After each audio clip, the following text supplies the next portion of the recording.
we are live. Welcome in, everyone, and welcome to the Joy of Pixels podcast for June 5th, 2020. I am joined by a very special guest today. We've got Squidgineer in. Squid, how are you? Welcome in. Hello, doing well. Thanks for having me. Thank you for being here. Squid is a fellow streamer, plays a huge amount of games, and I'm very excited to have him on. Also have Akko Sambo, the Akko Sambo. Welcome in, Akko. How are you doing? Doing all right. Thanks for having me.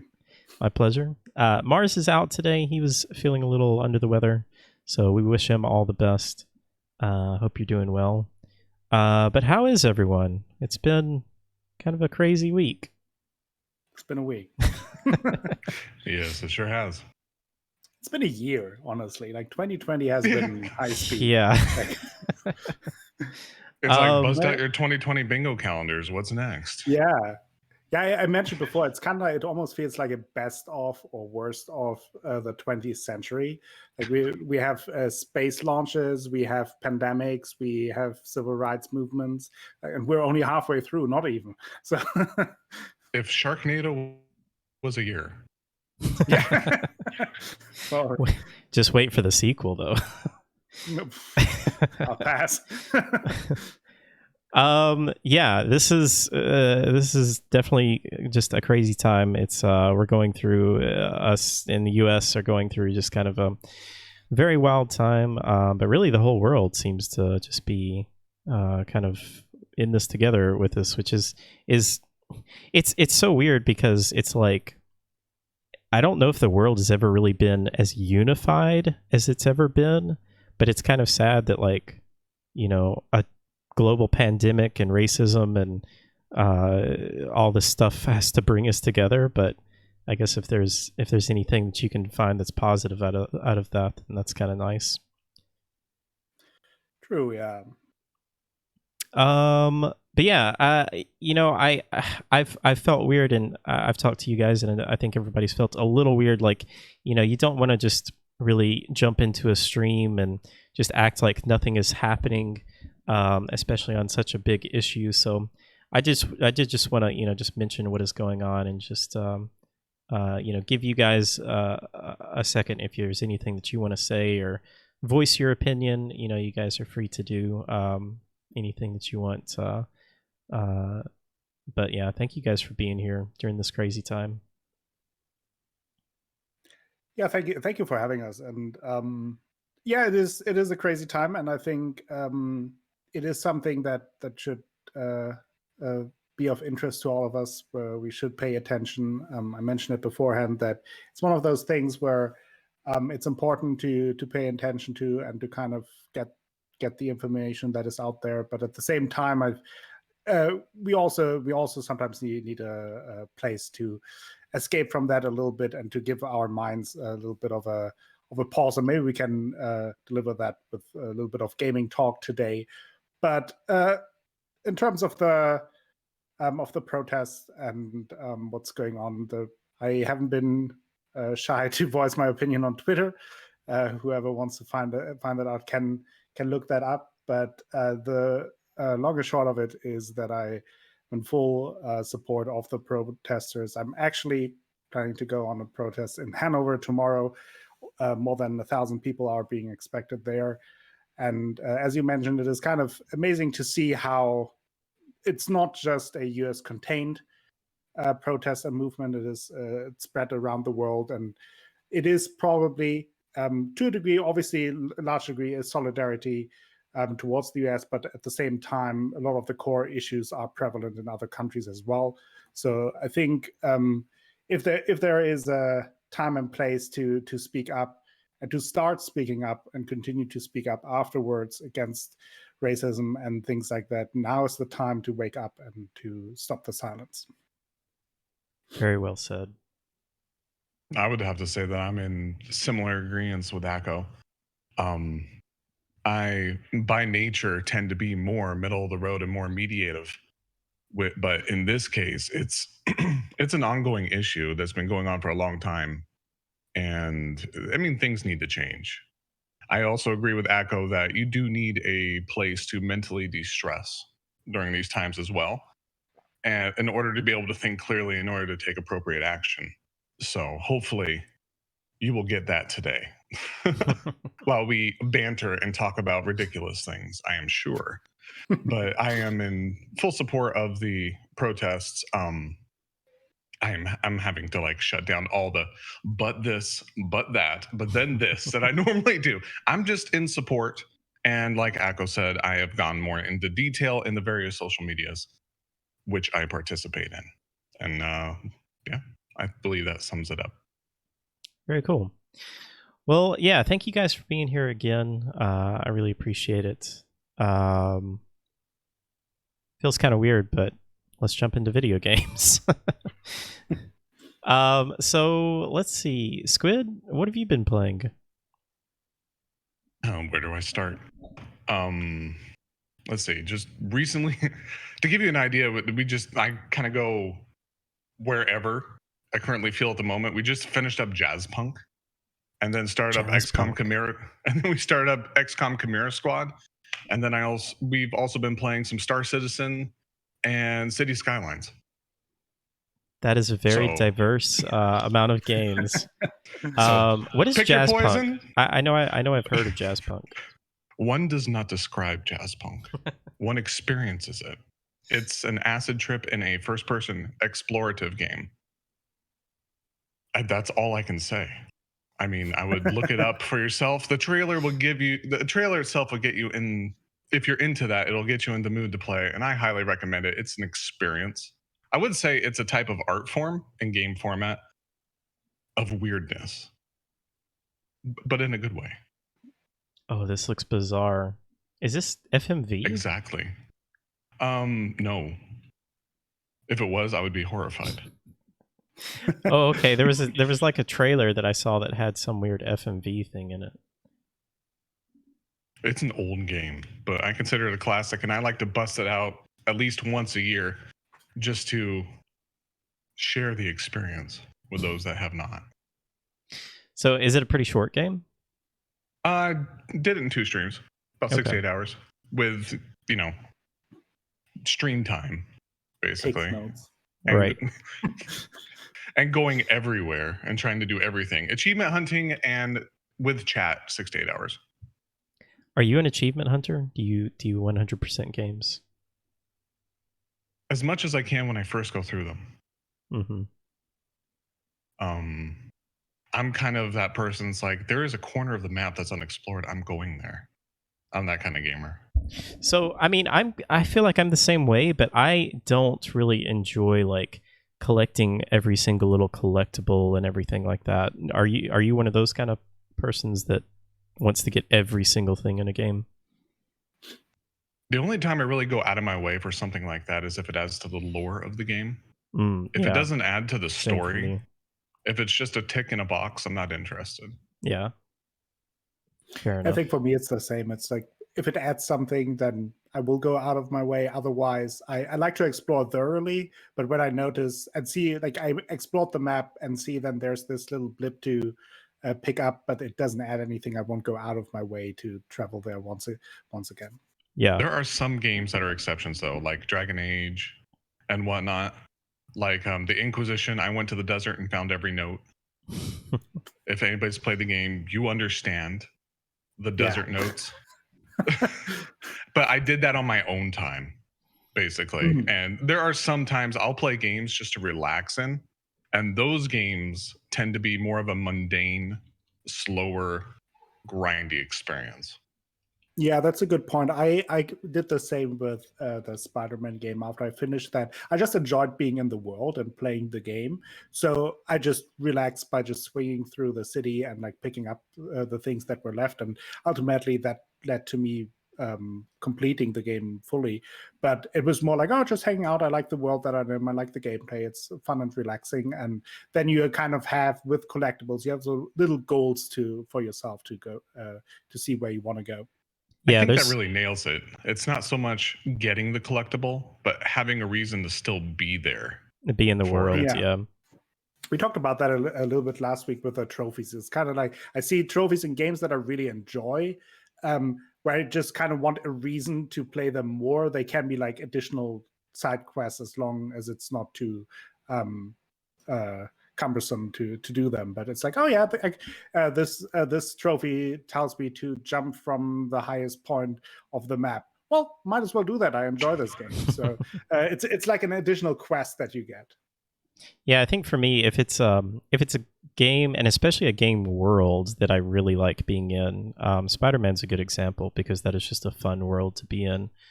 Then sometimes I can really get in the mood to just jump back in that world and just do like mindless activities and just find collectibles and things like that. But let's see. Let's talk about Star Citizen. So I feel like that's a bit of a divisive game. Yeah. But you play a lot of that. I see you playing that a lot on stream. So, what is it that you enjoy about it, and do you feel like it's worth jumping in to it at this point? Well, let me go ahead and just spearhead the question everybody asks. No, I don't know if or when it will be finished. Let's just start there. Dang No breaking news this week. The reason why I enjoy it is I thoroughly enjoy a game that allows you to do what you want and be what you want. Kind of a sandbox experience of sorts. What I enjoy about that game, it's riddled with bugs. It is the prime definition of an alpha that's been going on for 6 years. But at the same time, the feeling of being able to get your ship, climb in your ship, start it up, go into space, just freaking be in space, and then pick a planet to go to and descend it.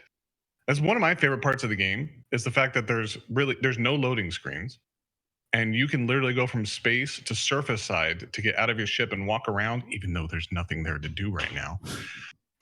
But you can do it. It's smooth, but you can do it. And that's why I like it. Personally. How does it set itself apart from something like No Man's Sky? It's ambitiousness, to be honest. No Man's Sky, hands down, has more content at the moment. But at the same time, when I play a game like that, it's an MMO at heart. When I play a game like that, I'm looking more for a game's ability to create a scenario for people to work together, basically. And one reason that I like Star Citizen in particular is a lot of the ships do that. A lot of the medium to larger ships are pretty much worthless unless you have a crew and can communicate. And that opens up a lot of opportunity for actual multiplayer gameplay. And anytime I want to play an MMO, sure, it's, I've played WoW.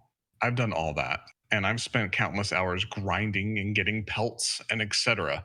At this point, at this stage of my life, I want a game that I can get into with friends and just have a common objective and possibly achieve it with some risk of failure. Because I feel that builds a camaraderie. And in my point of gaming, that's what I'm looking for. More than just finishing a game or doing a thing, I'm looking for a game where I can do it with other people. And that's where it really appeals to me. That's interesting. So you're more interested in the MMO side of Star Citizen. Are you going to play the single player? The Squadron 42 when it comes out? As of right now, if it comes out. Maybe, possibly not. I mean, to be honest, there are a lot more single player games that are much well fleshed out as of current that I would be interested in playing. The only thing that really appeals to me is the public universe or the MMO side of the game at the moment. Okay. Yeah, I was the exact opposite. I bought into it because I wanted the single player Squadron 42, and I still want it. And I mean, I hope that we get it at some point. They've been doing strides towards it. They've actually been putting a lot of focus into it. I think they've been doing a lot of hot patches and fixes and stability and whatnot, as well as introducing new core mechanics. I think that's part of the thing that really drives people crazy is they're like, focus on stability. Well, they're introducing new core mechanics almost every major patch. And anybody that's dealt with coding or alpha games at all realizes that every time you change something, a million other things break. Do you feel like the game is too ambitious?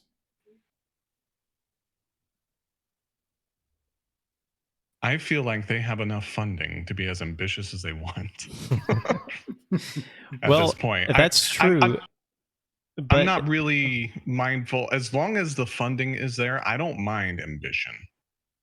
But do you feel like it can get to a point to where like it's just too ambitious to where like no matter how much money you have, no matter how many developers you have, like you just can't do what they want to do?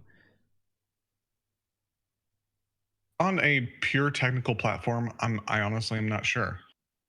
Because even if they continue to grow in ambition, technology continues to develop.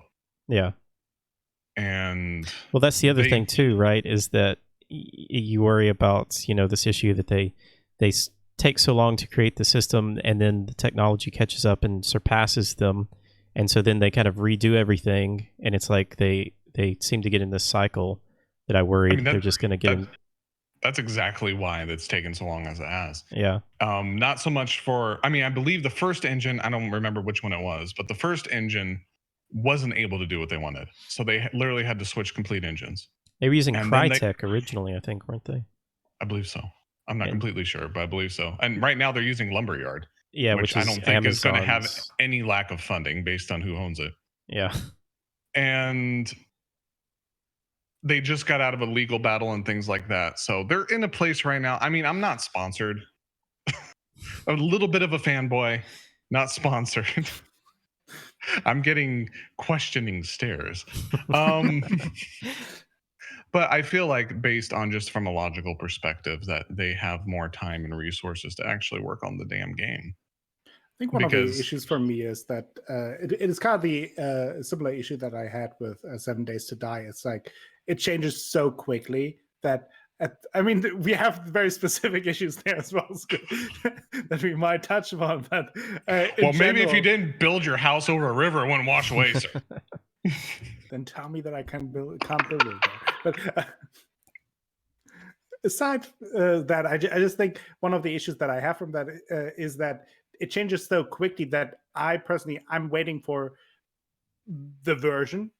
Yes, it will be expanded maybe afterwards, but at some point I kind of need a version that I can trust in and for me that seems very far away. So I'm just staying away until it's kind of all stabled out and but also filled with content.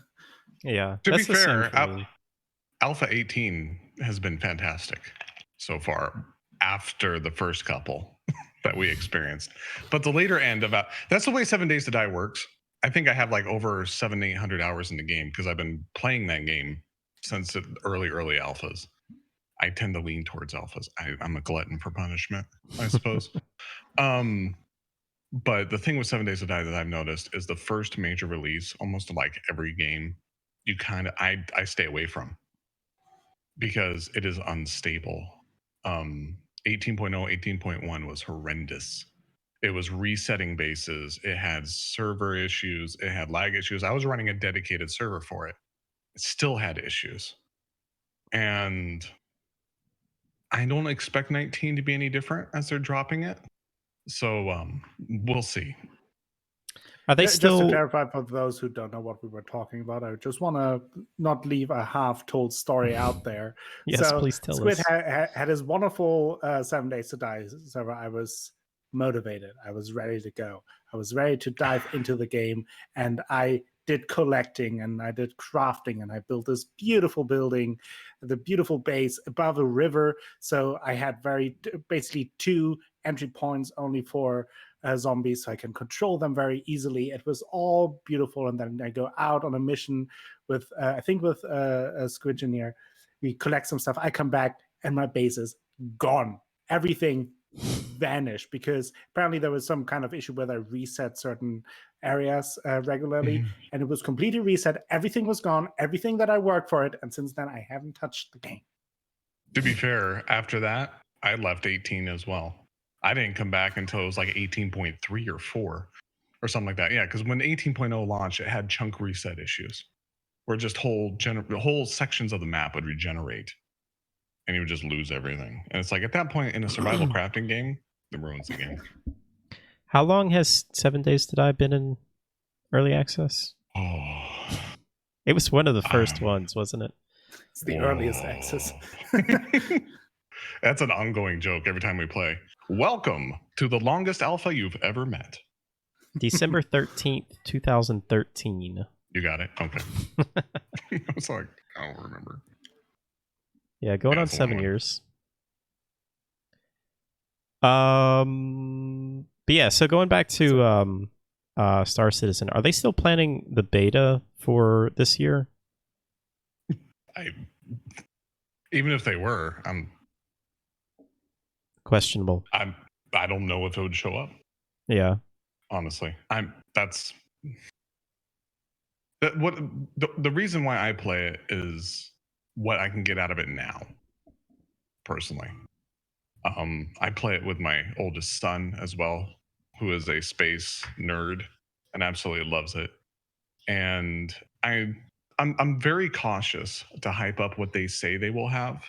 Yeah. But I'm very excited to explain what they have done, if that makes sense.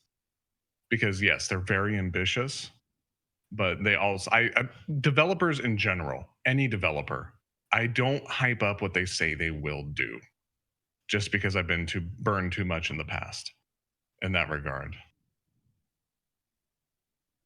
Do you think, I mean, it seems like developers just have a problem, and publishers too just have a problem with setting expectations.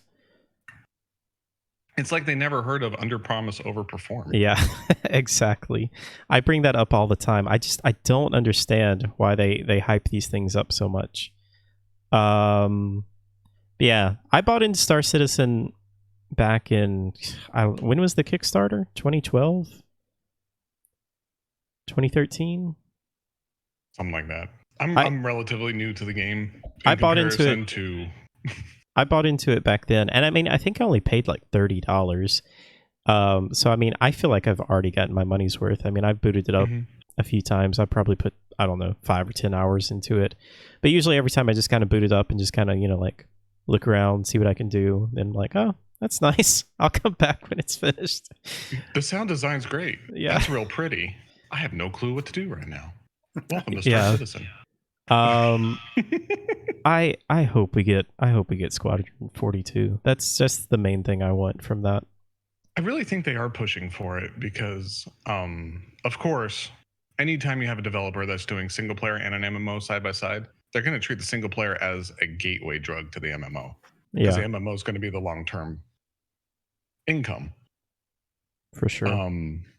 So yeah, I feel like because of that, they're really pushing for it at the moment, which is exciting. I mean, cool. I can see if you're not being restricted by the broken laggy servers, it would definitely be way more fun, which a single player could deliver.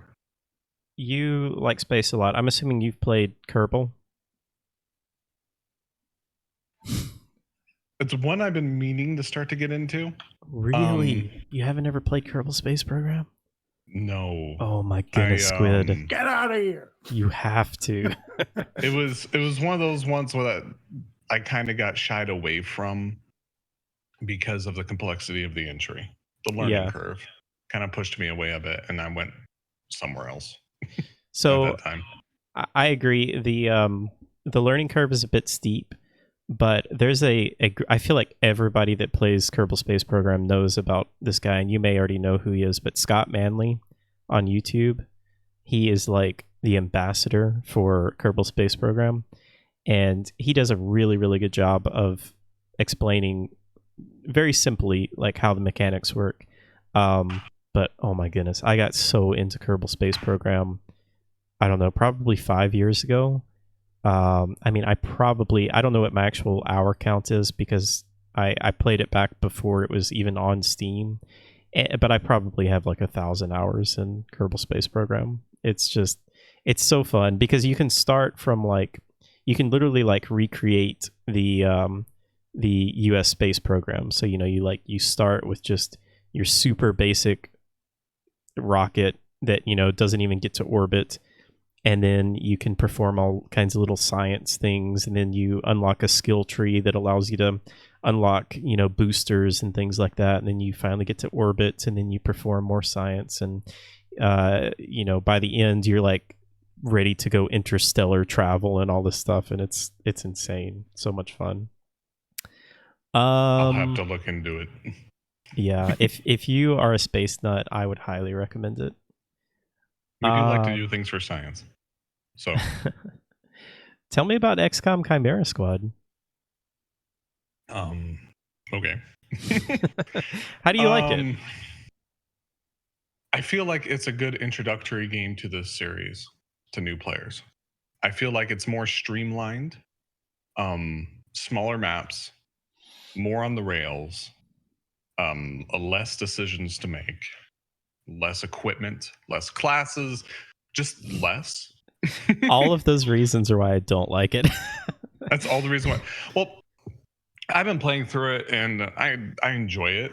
One of the main reasons why I enjoy it is the personalities that they put into the characters that you don't get otherwise. So you have actual named characters in this, as opposed to just kind of creating your own characters, right? Yeah, you don't. They are set. They're on rails. They have personalities. They have dialogue. They have banter, and I enjoy that quite a bit. One thing I thought it was interesting is they, other than the breach mechanic, which I think is fantastic, and they should find some way to implement that in the standard play. Yeah, I feel like I do really like that. Either be an ability or just a proc. Just it would be a simple code. If you have X amount of soldiers around the doorway, and initiate this mechanic in the game. And I mean, you kind of already breach in XCOM 2 by just setting up a bunch of Overwatch and sending one poor soul in to see what's in there. But that would be definitely fun. But they introduced other things like epic weapons and things like that, which actually give abilities that you're familiar with, like run and gun and whatnot, that is tied to the weapon. And then you can play around with that. And I really feel like it's been an experimental thing for the series, where they're trying a bunch of new things at once and getting a little bit more into story than tactical combat. But you still have your tactical combat to a certain extent. I've been playing on the second to hardest difficulty, and I just got my rear handed to me last night. So, I mean, it still poses a challenge. Do the missions get longer? Because I only put about maybe 2 or 3 hours into it, and that was definitely one of the things that I was a little disappointed about. Was it's just like the areas are so small, you're basically just kind of breaching into these small rooms, and you may have like 2 or 3 rooms that you breach into, but then that was just kind of it for the mission. Do they expand it at all? So far, I've had a maximum of 3 breaches. However, the last breach I did had about 10 enemies in each room. So, I mean, the length of each breach is totally dependent on your ability to clear the room. Yeah. So if you're looking for actual multiple rooms to go through, I would say no. But I'm like probably about midway through the game, they definitely increase the difficulty of the amount of enemies. Then you have the endless reinforcements if you don't do X, Y, Z, which can make it indefinite until you lose. But as a whole, Chimera Squad, I believe, would be a nice introductory to the world. Because XCOM itself is intimidating. It's kind of like how I felt to the Kerbal. Yeah. There is definitely an elitist community around it. It's like, if you don't play Iron Man Legendary, you suck. And it's like, no. I try to encourage people. It's okay to save scum. I mean, it's literally a part of the game for a lot of people. It's a meme. It's like, you missed the 99%. Load. And I really, as a general, I feel like people should be able to play the games the way that they enjoy the games, because it's just a damn game. But I'll just leave that as a coverall for everything else I say. But Chimera Squad is, like I said, real simple. And I understand that's why you don't like it. But I feel like as people that have played XCOM, that's why we don't like it. Whereas people that are new to the series, it might reduce the amount of intimidation to get into it. And then they learn about these different aliens. They learn about the internal struggles. They learn about the lore. They learn about the background. They're like, maybe I want to go back to 2 and see why are we here. And then at 2, you're like, okay, let me go back to Enemy Within. Why did that happen? Okay, let me go back to Enemy Unknown. Why were they there? Yeah. I feel like it will proc a backwards timeline for a lot of people that have never played it at all. That's a really good point. And yeah, I would definitely agree with you that I think it's a really good introduction to the series and simplifies a lot of the mechanics and things. Have you played any Gears Tactics yet? No. That I dropped off of that really quickly, actually. I was really, really enjoying that. But then, I don't know, for whatever reason, it was partially just, I think I was just not really in the mood for that game, but I think I just, well, the game starts to get a little repetitive, but that game does have some really, really interesting features that I would love to see XCOM pick up that I think could be really cool. But I agree with you on the breach mechanic. I think that would be really interesting to add that to the next XCOM 3. I think options are always great, right? Yeah. And also, like as Squid says, everyone should play the games how they enjoy it. Like everyone has their final ways, and if you want to save scum and that gives you more enjoyment than without, do it. It's the same with a single player cheats or whatever, mods or something. If that is how you enjoy the game, play it like that. And generally, more options don't hurt anyone. So having the options to play Chimera Squad and maybe have a little easier introduction into the genres is perfect, I think. And for those who are not into it, they don't have to play it. Mario plus Rabbids, that's another good entry to the turn-based tactics too. Can agree to that. How about Slay the Spire? You've been playing a lot of that? Yes, I've been punishing myself with Ascensions lately. So I keep hearing that Slay the Spire is so good. I have never played one of these games. For someone like me that has never played one of these games, what's the pitch for it? If you like roguelike games where you have to think on the fly and weigh in a lot of factors, as in, should I take this card is really good, but it's going to increase the rotation in my deck, so I won't get to these 3 cards that I've set up. The whole game itself is about creating a synergy. Now, while you're trying to build that synergy, the game wants to screw you over by throwing in this curse, throwing in that curse, throwing in whatever. And then you're like, I have a 3-card deck. I have relics that make it so I just keep drawing. I'm good. Then they throw in a boss that ends your turn every 10th card.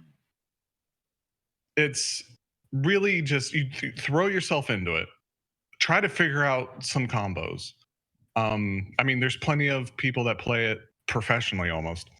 And there's plenty of sites where you can min-max and whatnot. I personally like to throw myself into games and be like, what can I do? It's like, what? Let's try this. Let's try that. Do you feel like it's very overwhelming for someone that's never played one of these games before? Or does it have a good introduction or a good tutorial? I would say the way that they did the initial run for the 4 characters now, and then how they have the Ascension system is a good way to get into the game without being completely overwhelmed. Okay. That's just personal opinion. Because what the Ascension system is that it adds a difficulty modifier every time you go up an Ascension. In order to beat it, or in order to go up another Ascension, you have to beat that Ascension. And that's with each individual character.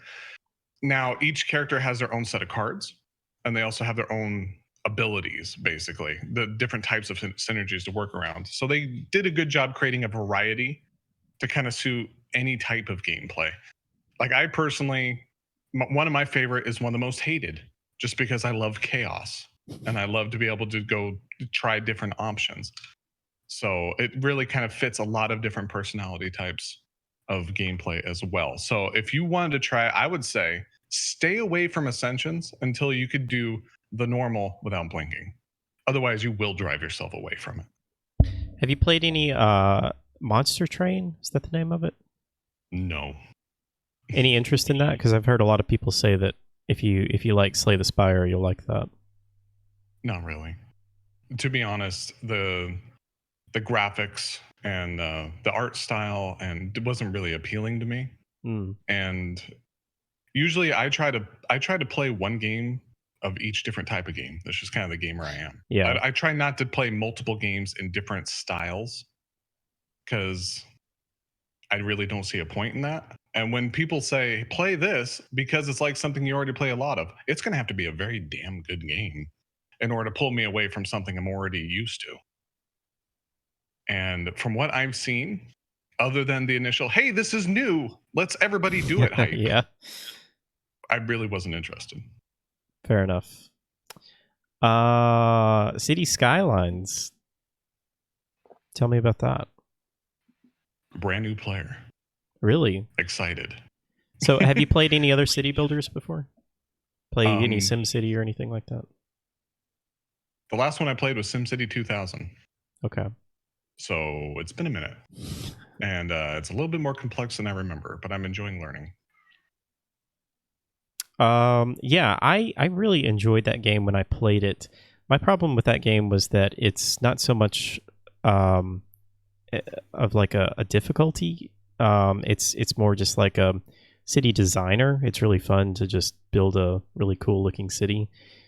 Oh yeah. It is kind of difficult to manage traffic once you get to a certain point. But it is just a really fun game to just sit down and relax and just build a beautiful city. That kind At of some has point, I this, couldn't relax with it though. I tried it out, and then everything is clogged and jammed, and like there's just sirens going off. Everything is blinking, and everyone is dying, and that wasn't very relaxing to me. if it makes you feel better, my last stream I had a complete forest fire in my industrial district, so I feel you.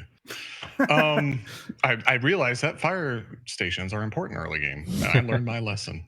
Yeah, it is one of those where like you probably are going to start over multiple times because like you're gonna start and put down a bunch of houses and things like that, and then realize, oh, I needed a fire station or a police department or something like that.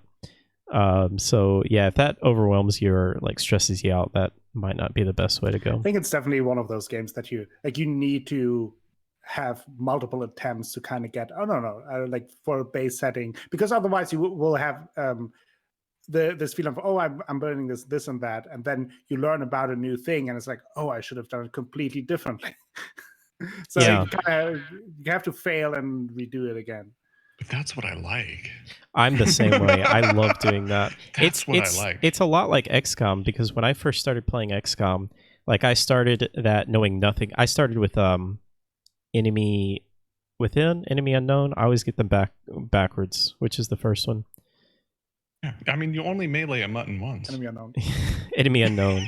So yeah, I started with that, and I probably started over like 5 times, getting into the game and realizing that I should have done this or shouldn't have done that or something like that.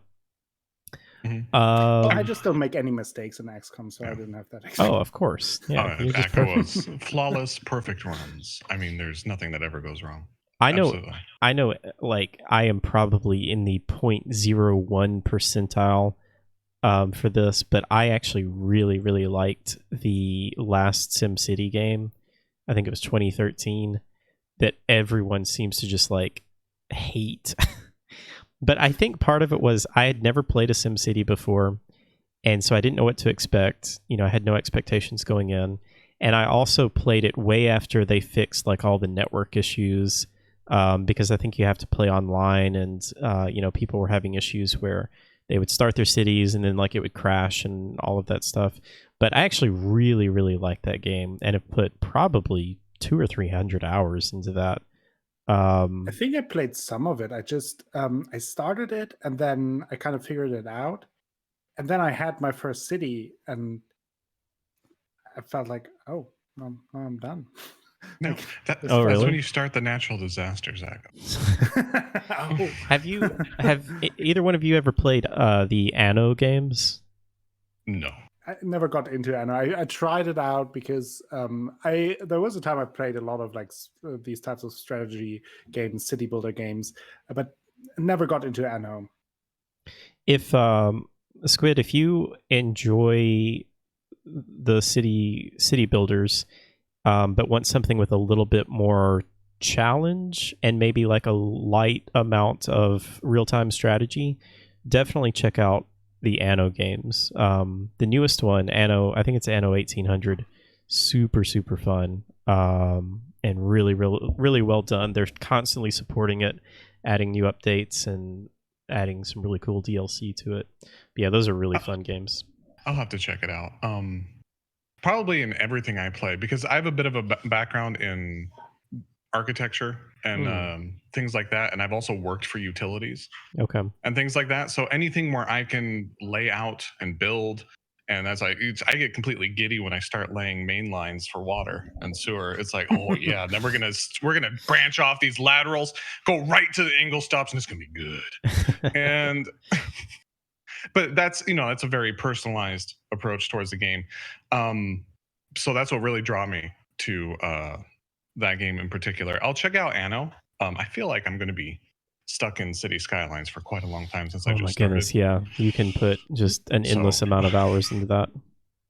Now that we talked about city builders, recently there was on Humble the Sierra pack, and it had maybe the one game that, like, it was the city builder game for me that really I only played on PC because my uncle had it, and I only played it when my uncle visited. And I love the game, and I'm not sure if you guys are familiar, but Caesar 3, it's fantastic. I played it again, and it had so much nostalgia. And yeah, it definitely, you feel the age. There's like the voice acting for some of the text is done in some basement, but but the actual gameplay is still fun. So if you like a good city builder, and I mean, you probably can get it now like for a couple of bucks or so, and don't mind an old game to sink in a few hours to figure it out. It actually is pretty complex, and if you take away the graphics, it has some really cool mechanics to it, and I played a bunch of that game back in the day. Yeah, that was like late 90s or something when that game came out. I think 99 or 98 it came out. And then there is Caesar 4, which is pretty similar, but that's what I was going to ask. Did they make any more of those? One more, but I wasn't really a fan of that. Some of the mechanics were a little, I just didn't like how some of these city building aspects played together. I preferred it in Caesar 3. So I can highly recommend that. It's a fun campaign to play through, in particular, because you get taught the basics from mission to mission in pretty small steps in the beginning, but then you get I think like in the third or fourth campaign mission, you can choose between a peaceful place and a not peaceful place, and so, and the difference is that the winning conditions in the peaceful place obviously are different than in the military place, but both of them get very tough very early. Like, you have to really put in some work to optimize your city to either be very good defensively and defend against the attacking forces, or really get your economy going and have like socially everything going perfectly. So it's a lot of fun, and then also adds good replay value, because if you play for the first time and say, oh, I want to play through the peaceful route, then you have, after the second or third campaign, you have a complete new campaign all of a sudden, because they different maps with different objectives. So yeah, big fan of that game. Either one of you guys ever play any of the Civ games, Civilization games? Oh yeah, I mostly that was my childhood was running Civ1.exe on a broken old computer. Railroads are OP. I played only the more recent one, 5 and 6. Okay. I got really into 5. I tried to get into 6, but I couldn't really get into it.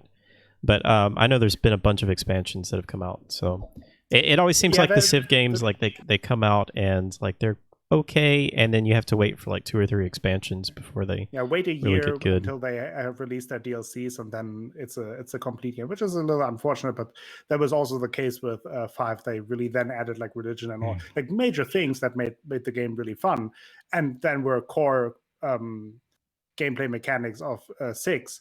But before that, it was pretty bare bones.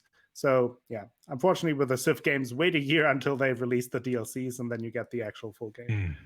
See, I love Civ games, but I played them like the original ones. So I I don't know if I haven't played enough of the newer ones, but they seem to be unnecessarily over complex in a lot of ways. Hmm. In the newer ones for me.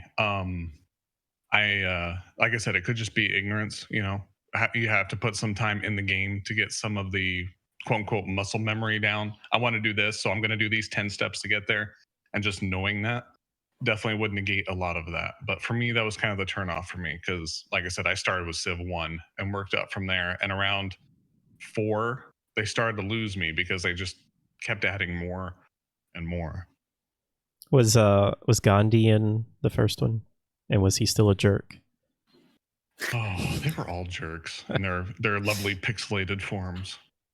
I just remember Gandhi always like declaring war on me.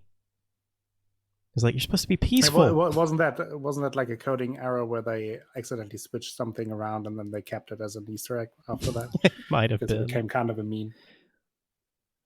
I think I read something that initially, like, the aggression, they had like a typo which made him super aggressive from the modern ages on, and because it became a meme, they just kept it in. That's pretty funny, actually.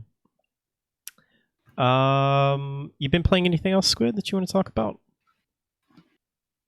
I mean,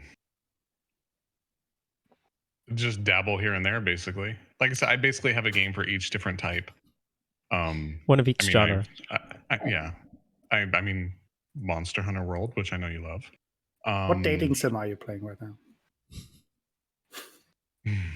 I thought that's what I was doing today. Oh. Oh.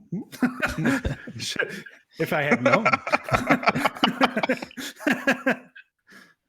That seems to be the genre that I typically stay away from. It's would cause some complicated issues on the back end of the servers here. Are you playing the expansion, Iceborne? Yes. You enjoying it? I am. I mean, I own. I'm a horn main, so I just go around dooting. Dude. That's all I play. I've just played one weapon, and I go around dooting my horn, smashing monsters with my horn. I got really into the base game when it was on PS4, but I got so burned out because I tried to do that quest where you got the Horizon Zero Dawn gear and you got to like look like Aloy and you got the little robot dog, and I got that and then I was done with it. I was like, okay, I can't do it anymore. I mean, have no mistake, it's a grindy game. Yeah. Again, the reason why I got into that game was for multiplayer. I mean, that's a lot of the games that are grindy. That's really the reason. And then I ended up enjoying it just kind of as relaxation, and just ended up playing support horn all the way through the base and the expansion. And yeah, I kind of keep it on the side. I like log in to maybe do a hunt or so, but it's mainly just there in case somebody wants to play. Are they planning any more expansions for that, or is that the last one, Iceborne? Or the only one, I guess. To be honest, because I play so many different games, it's hard for me to keep up on exactly what they're planning to do future tense. Fair enough. Monhun, I really don't know. All right. Any games that you're excited for that are coming out soon? Looking forward to?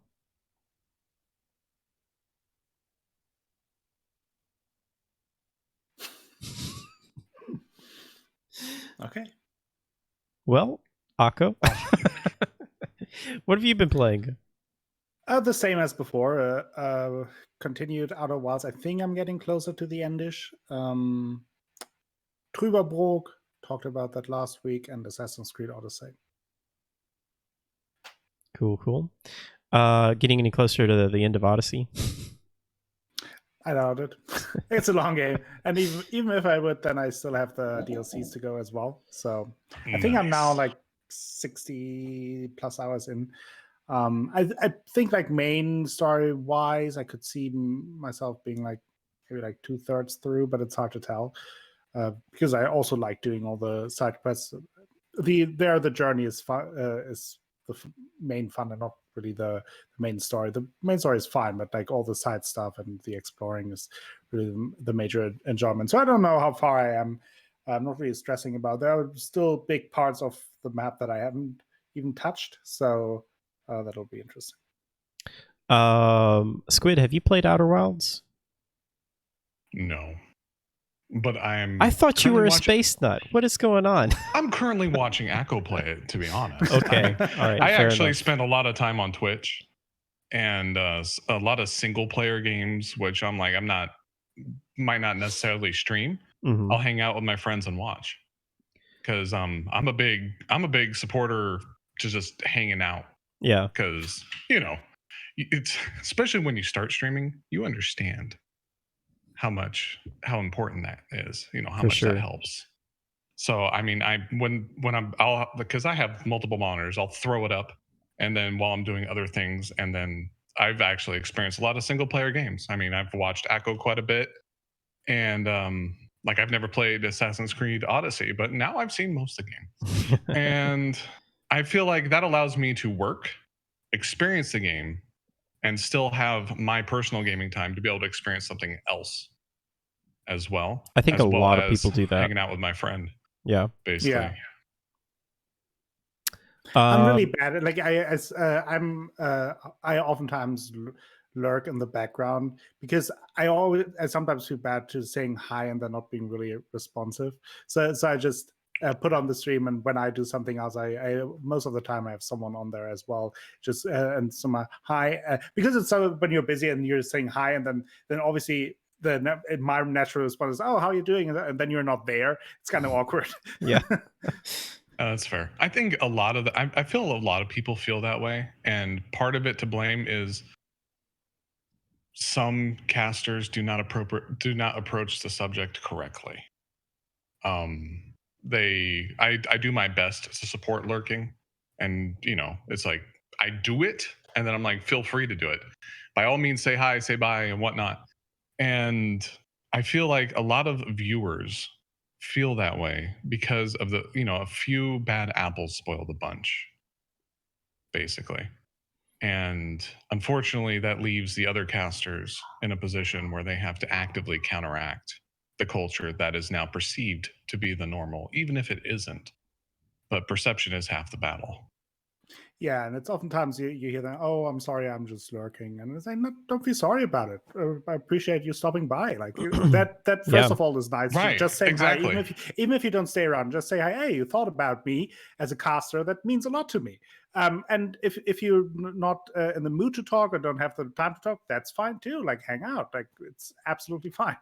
There's never a reason to be sorry. Like you went out of your way to go on the page to say hi, or to just stay there. Hey, that's more than I could ever ask for. It's like for sanity's sake, don't call out lurkers and appreciate the lurkers. I feel like all right, I'm gonna step off the soapbox before I get really started, but just to wrap it all up, I feel like it needs to be said more often, honestly. Because like I said, human nature is that we grasp negativity. So all it takes is one caster calling out lurkers, one caster saying, how dare you sub to me, one caster saying, what, do you think I'm not worth your time? And now the general public opinion is that. And then the burden falls on us to try to counteract that to a certain extent, to create a welcoming environment. And just to assume, well, they should know, I think is undermining or underestimating the power of negative publicity and how it affects other people in the same grouping. Yeah, very, very true. Yeah. Well said. Yep. And I mean, it is always appreciated when people are active and chatting. Like that's great. Like we all know that it makes games more fun if you have people to interact and bounce back ideas and thoughts. Like, and it makes casting easier because if you're just talking to yourself, it's harder than talking with people that are active. But there's never any pressure on people who are there. Like if you are feeling active, be active. Great, fantastic. If not, that's fine too. Oh, absolutely. An active chat is the lifeblood of a caster. 100%. I mean, you can I can, if you have 30 people watching but nobody's saying anything, it screws with your head. Oh yeah. I'll tell you from It personal really does, experience. yeah. If you have 5 people and 2 people are chatting, that feels better Absolutely. as a caster. And time flies by, and like you're having fun, and then it doesn't like I have much rather like 2-3 active people around and 5 viewers overall than 30 viewers, and like you kind of have to do a one-man show for 4 hours. Absolutely. I think that really just goes towards the heart of Twitch, where it really is built on community. And in order to build a community, you have to have communication. So this is not dissing. Like I said, let's tie back to saying this isn't saying lurking's bad. No, just to be safe. I think a lot of times people are just nervous to say hello, especially if they're new. Like I know I was super nervous to like go into people's stream and say hello, especially with smaller streamers, which is crazy because like we want to talk to you, you know, but there's just something It's about kind of why we're here. Yeah, exactly. And it feels good to know that someone is there. Like I'm not sure how you handle that, but I don't look like I don't have anywhere on my screen how many viewers I have because I just find it distracting and I don't really care about that.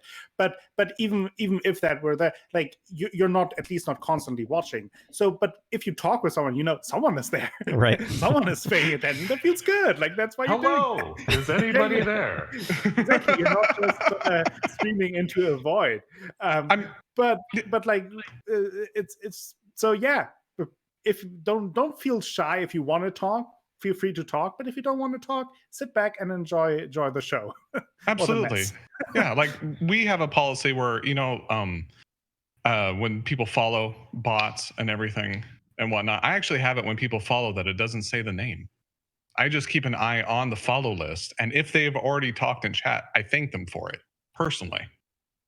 And because I'm always trying to find a way to find that balance, to show gratitude for people that are there and actively chatting while still not making lurkers feel unwelcome and unappreciated. And that's a very hard balance to strike, I've found, but it is possible. For sure. Yeah, this is a good conversation. Let's see. Oh, Outer Wilds. Are you still enjoying that, Akko? For the most part. You think you're getting pretty close to the end? I think so, yeah. And I think I'm just a little frustrated with the whole. I talked about the loop mechanic. It's just not for me. And I talked about it on stream as well. I totally get why other people like it, and I don't think it's a bad mechanic at all. I think it's a great. It's well done. It's not for me.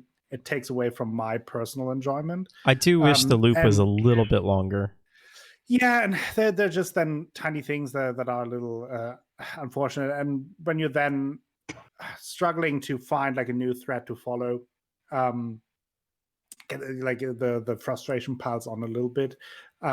So I think I'm a little bit there, but overall, I think it's a really cool game, and it's definitely worth playing. Just like some of the mechanics, I'm not the biggest fan of. Like velocity. I'm just saying, if you had played Kerbal Space Program, you'd understand this a lot more. Oh, wow. Okay. Damn.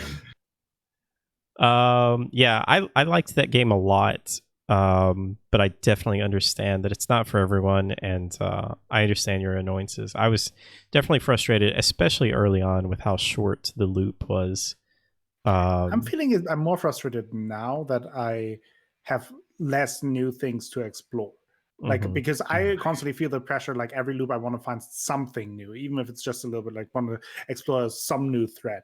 And when you kind of don't know where to go, or you have to revisit things to find something new, for me the frustration builds up that it's like, oh, it's another loop where I didn't find anything, or like I just flew over there and check it out, and now I tried out something, now I died, now I have to do it again to check out the second path.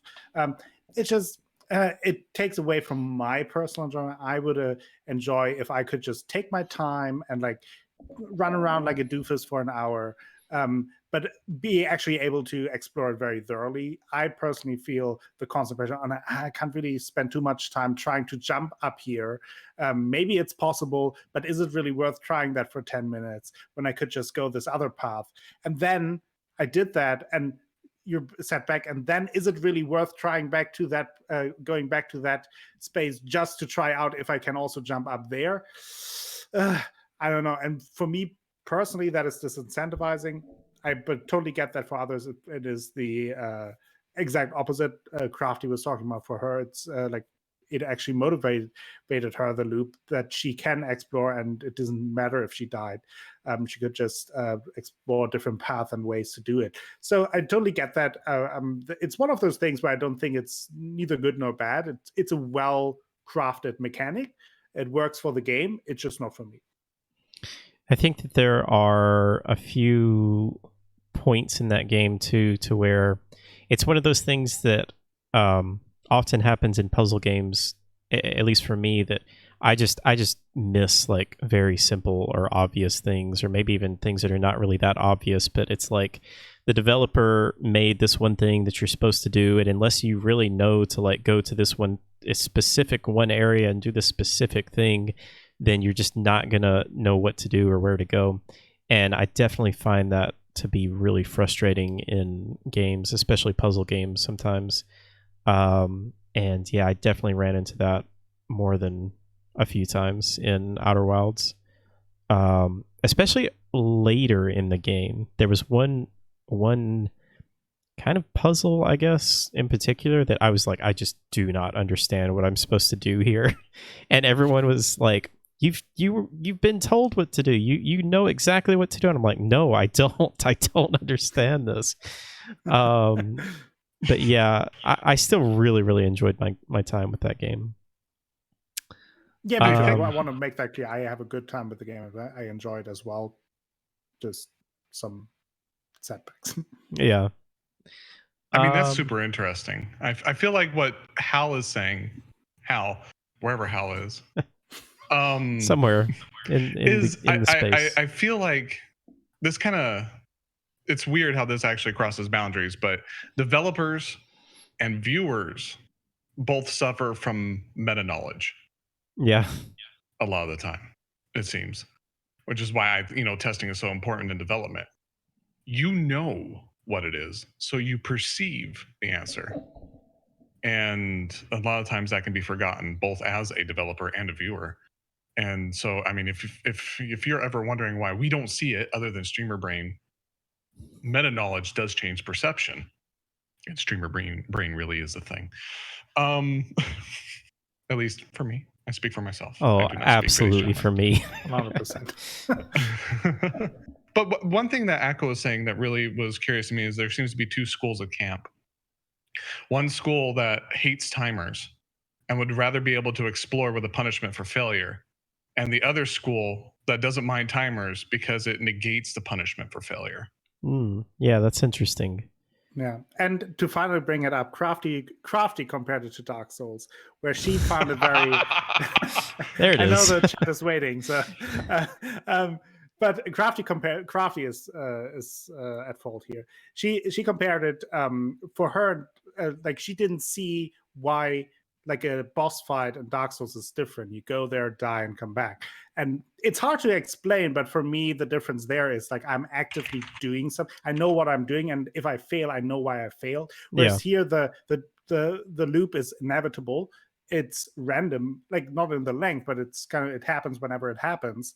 And when you die, you like sometimes you just die, and it happens in Dark Souls as well. But I feel like for me personally, there is more of a the gameplay is more engaging to me on the path back than it is, for example, in Outer Wilds. Like in Outer Wilds, you can travel through the entire galaxy in 2 minutes if you would know how to fly a spaceship without any issue or danger. But it's really about figuring out the little things and to figure out the bigger puzzle. So for me, there lies the disconnect a little bit. I would agree with you almost completely on Dark Souls, except for Dark Souls 1, that stupid area running to Ornstein and Smough, where you have to get past those stupid archers. I have played probably 2,000 hours of Dark Souls 1, and I still don't understand like the best way to get past them. I actually once saw a video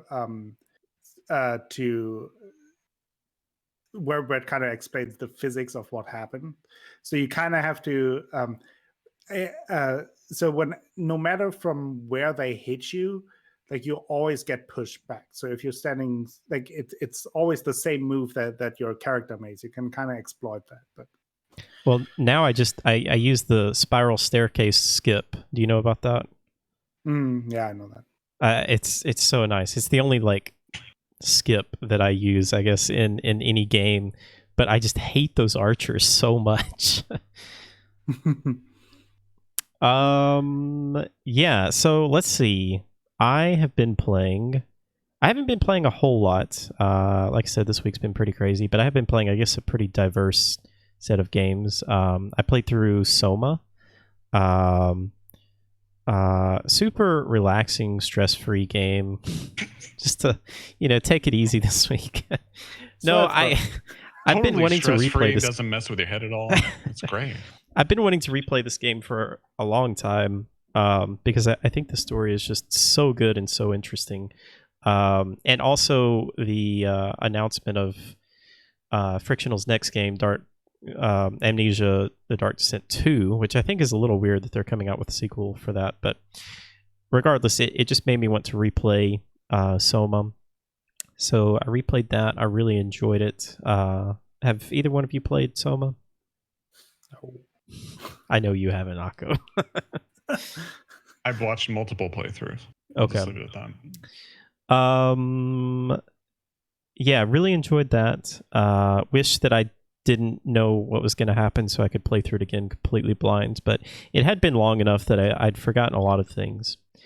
I also bit the bullet and bought Persona 5 Royal because that went on sale only about 2 months after it came out, but PlayStation's having a nice little sale, so I picked that up, and I'm probably going to put the next 300 hours into that game because that game is ridiculously long. Any experience with Persona from you guys? It was actually one of the first games that I streamed as a recommendation when the original Persona 5 came out. And I think we talked about it a little bit before. I started it. I played it for 20 hours. I was still in the tutorial. The pacing, it was not for me. We talked about it. Like I loved almost everything about it, but the pacing just killed me, and I felt like the game was holding me back from actually playing the game because constantly there was some tutorial popping up. I was like, I just want to play the game. I would just want to do all these things that you explained to me that you are there. I just want to do them. Let me do them. And no, Akko, it's time to go to bed. Yeah, after like 80, 90 hours, I was done with it. I had it. I can totally see why people love it because like what I've seen of it, it's fantastic, but just the pacing really aggravated me.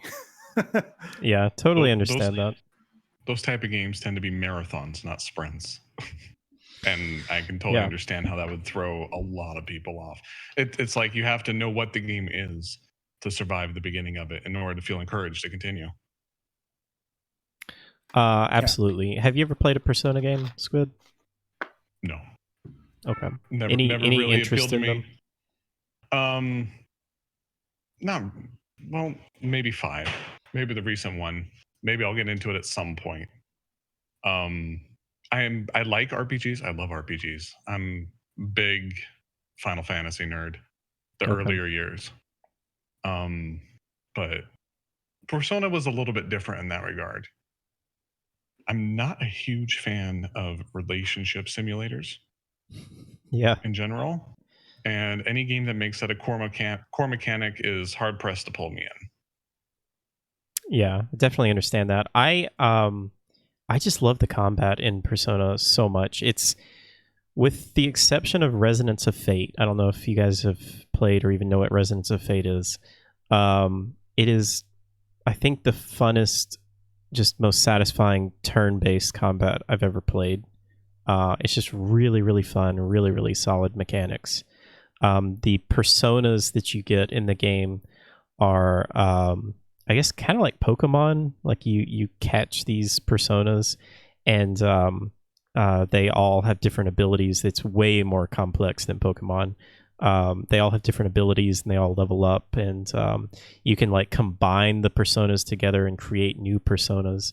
And then all of the enemies have different weaknesses that you have to discover and figure out how to use your personas to beat them, along with all your other abilities.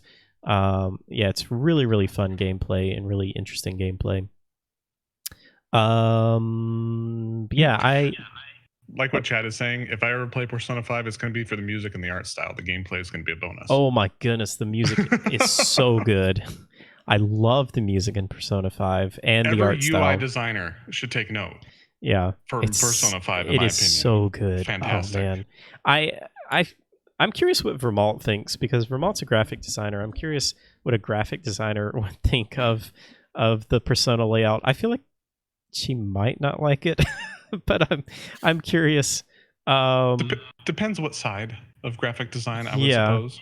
It's very stylish, very stylized.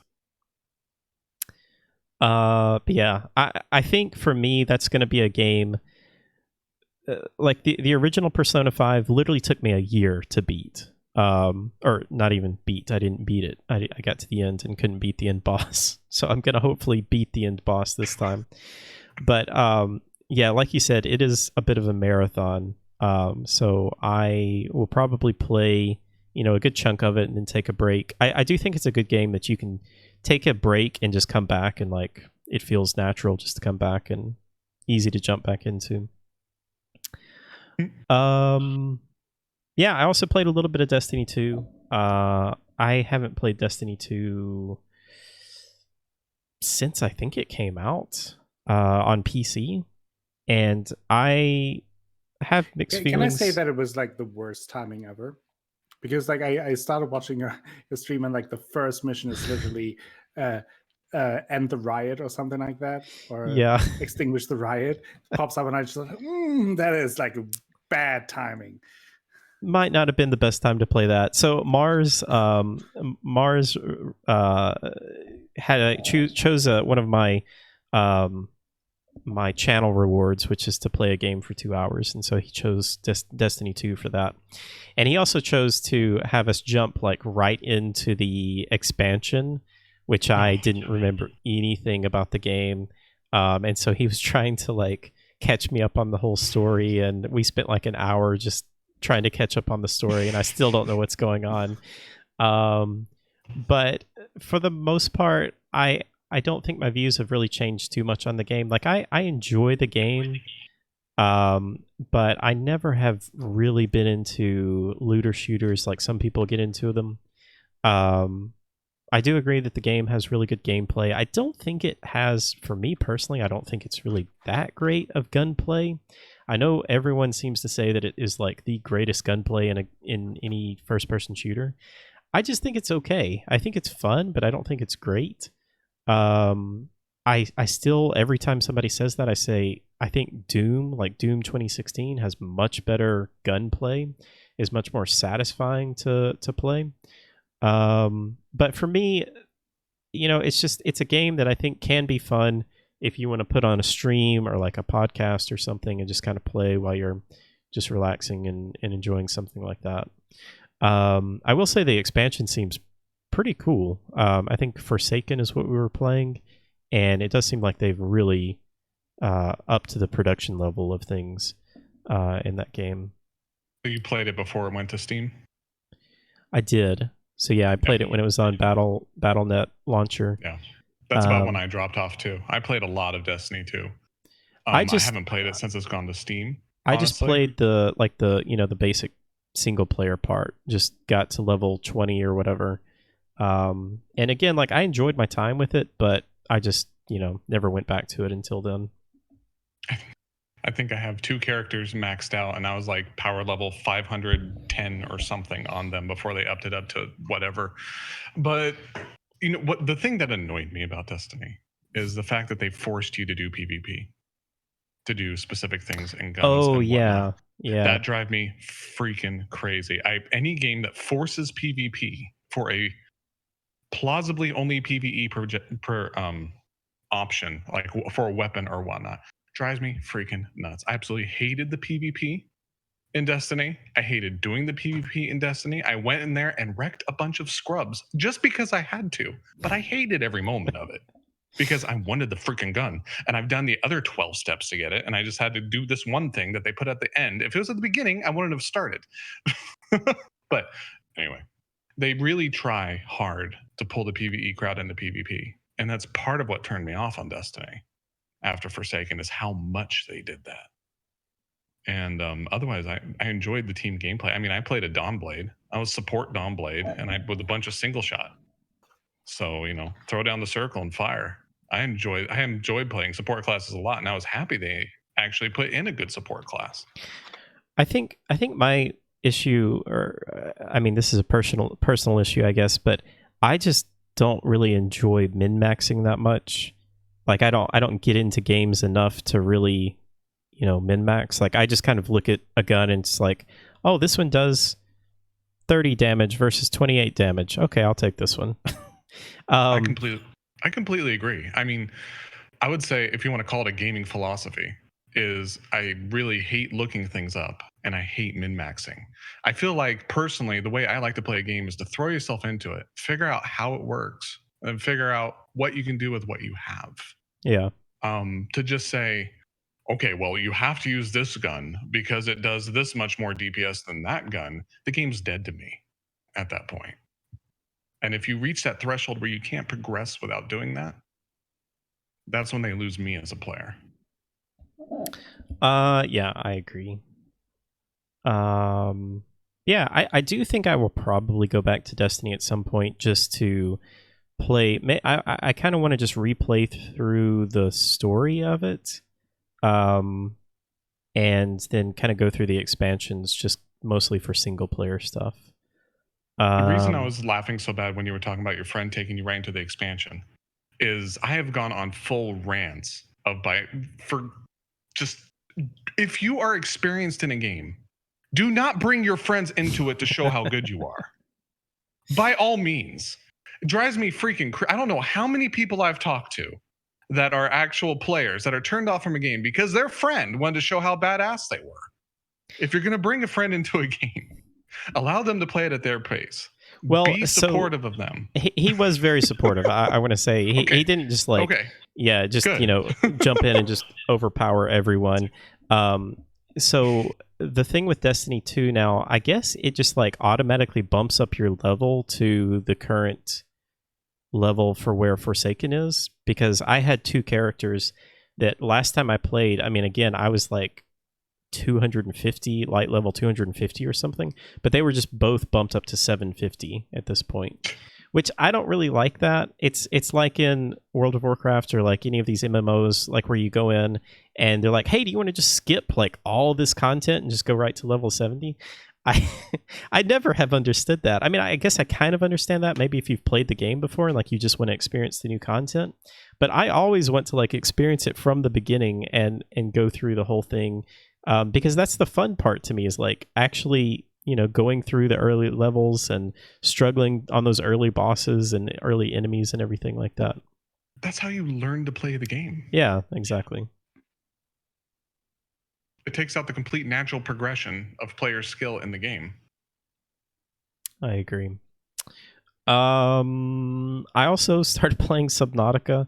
I don't know why I started playing Subnautica. I've done like 2 playthroughs of this game, but it is just so fun. I love Subnautica, and it's a very relaxing game to me, even though it can get kind of stressful. But if you take that game slow, and I think if you do like a secondary playthrough and you kind of know what's going on and you know what to expect, it can be just like very relaxing to just get in there and just like, you know, slowly kind of find stuff and slowly get your upgrades and slowly start building your base and everything like that. I've really been enjoying just kind of jumping into that a few hours each night and just playing that. Squid, you played Subnautica, right? Yeah, I feel like Subnautica is a classic case of how design makes a game, how sound design makes a game. Yeah. I feel like if you took out the sound design, hardly anybody would have liked that game, to be honest. It's clunky, it's buggy. I mean, I played it before it was fully released, and then I played it after it was fully released. And there is a reason why I own the second one and haven't touched it until they're freaking done with it. Yeah. Because these developers, when if Subnautica is any kind of indicator, it won't be a fully playable product until they say it's released, and then after the patches. But to get back to Subnautica, I thoroughly enjoyed that game. But I suggest that nobody plays it on hardcore mode. Based on my own experiences. Yeah, the biggest problem that I had, I think this was my first playthrough. I saved the game when I was very deep. I think I was probably 600 meters down in a cave with my I'm completely blanking. What do you call the first little submarine you get? Yellow. We all live. I actually did make my big submarine yellow. What do you call the first one though? I think it's a Seamoth. I never used it. That's though, right. So I was like 600 meters down in my Seamoth, and I saved the game because I was afraid that something was going to happen. And sure enough, I died, and then I reloaded the game, and my Seamoth loaded like in the terrain somewhere. And yeah. My last hardcore playthrough was ended by the game glitching me out of my sub and slamming me against the outside wall until I died. Oh no, yeah. So I learned don't ever save like when you're in motion, like if you're in a Seamoth and like you're moving or anything like that, because it'll respawn you and you'll like fly out of the sub and screw everything up. And that's exactly what I'm talking about in regards to the development of that game. This is like a year later post patches. Well, speaking of saves, they don't even have an autosave in there. So you've got to remember to actually save the game because you can lose a ton of progress.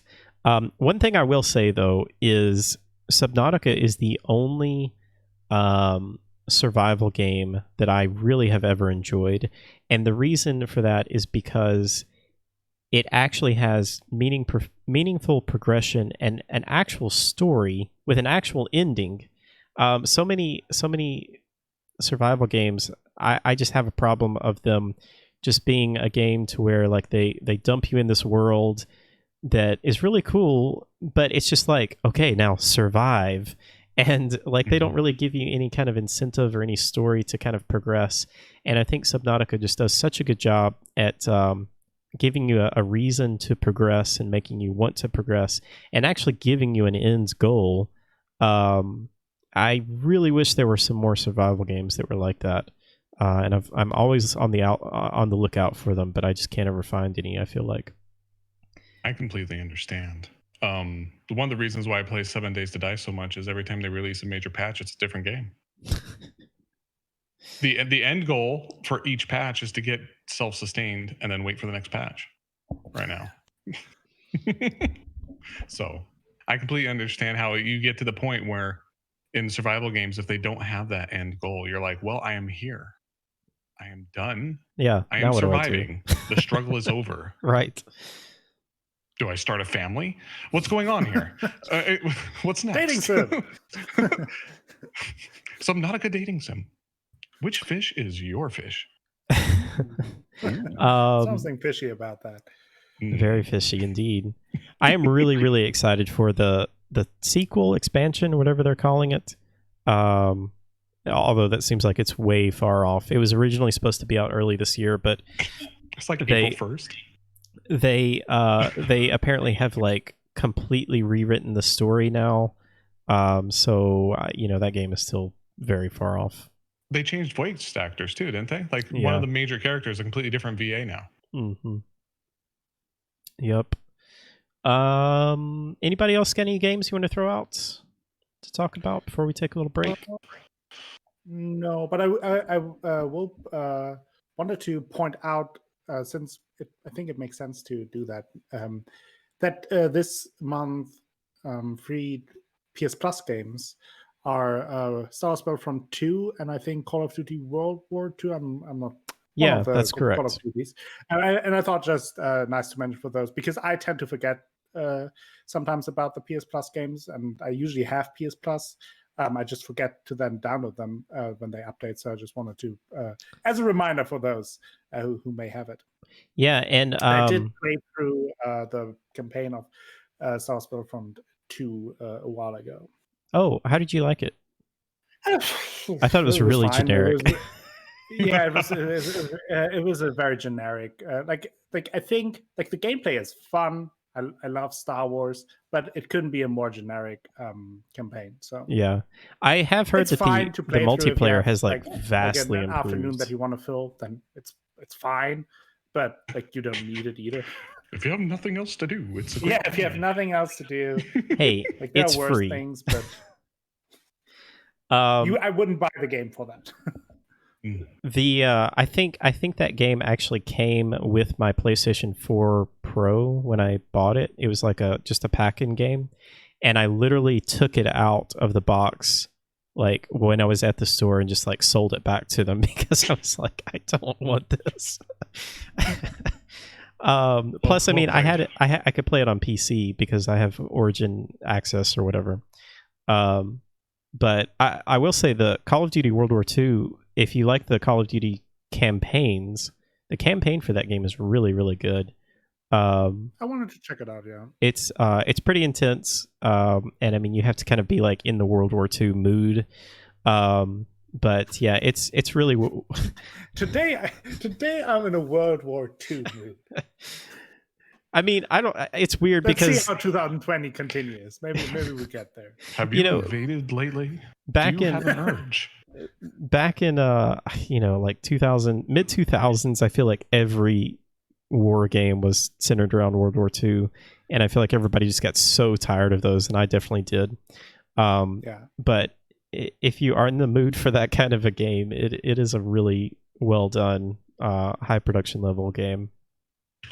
Yeah, Great I wanted quote. to check it out. Great quote. Didn't they go from like World War II to zombies, and we haven't left? Isn't that kind of the feel so far? So a lot of we had a big zombie phase. Yeah. Ooh, it's like everything's undead now.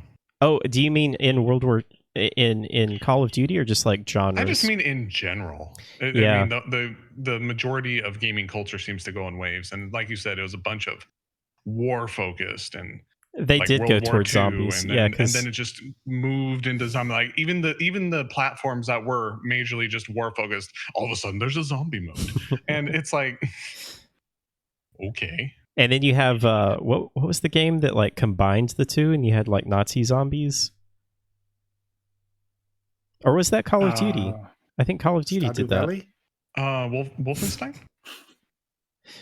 Well, Wolfenstein did that, but there was yeah, I know what you mean. There was I think one of the Call of Duties was it Black Ops? I think Black Ops did Call of Duty zombies, and they were like Nazi zombies or something like that.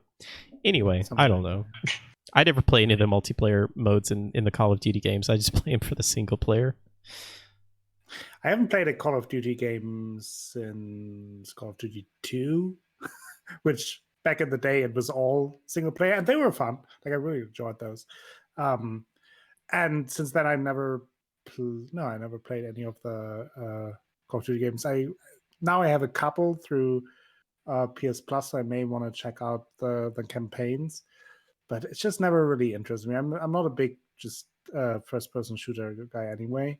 So it needs some more interest. And like every single time they come out and this is the most realistic army story you will ever get, and it will blow your mind and will shock you. And then it's just like, oh, you're a dude and it was horrible, but here killed 300 million people and feel good about it. And then you go home and it's like, yeah, it's kind of, I'm just like, I need a little bit more. I totally understand. More interest. I've always played them because they're just like a fun, over the top blockbuster action movie for me. And so I think if you know that going in, then they can be really fun. But yeah, I totally understand that they're not for everybody. Never played a Call of Duty game. Really? Ever. Do you play many first-person shooters? I used to play more. Because of my issues, I can't really handle fast tracking.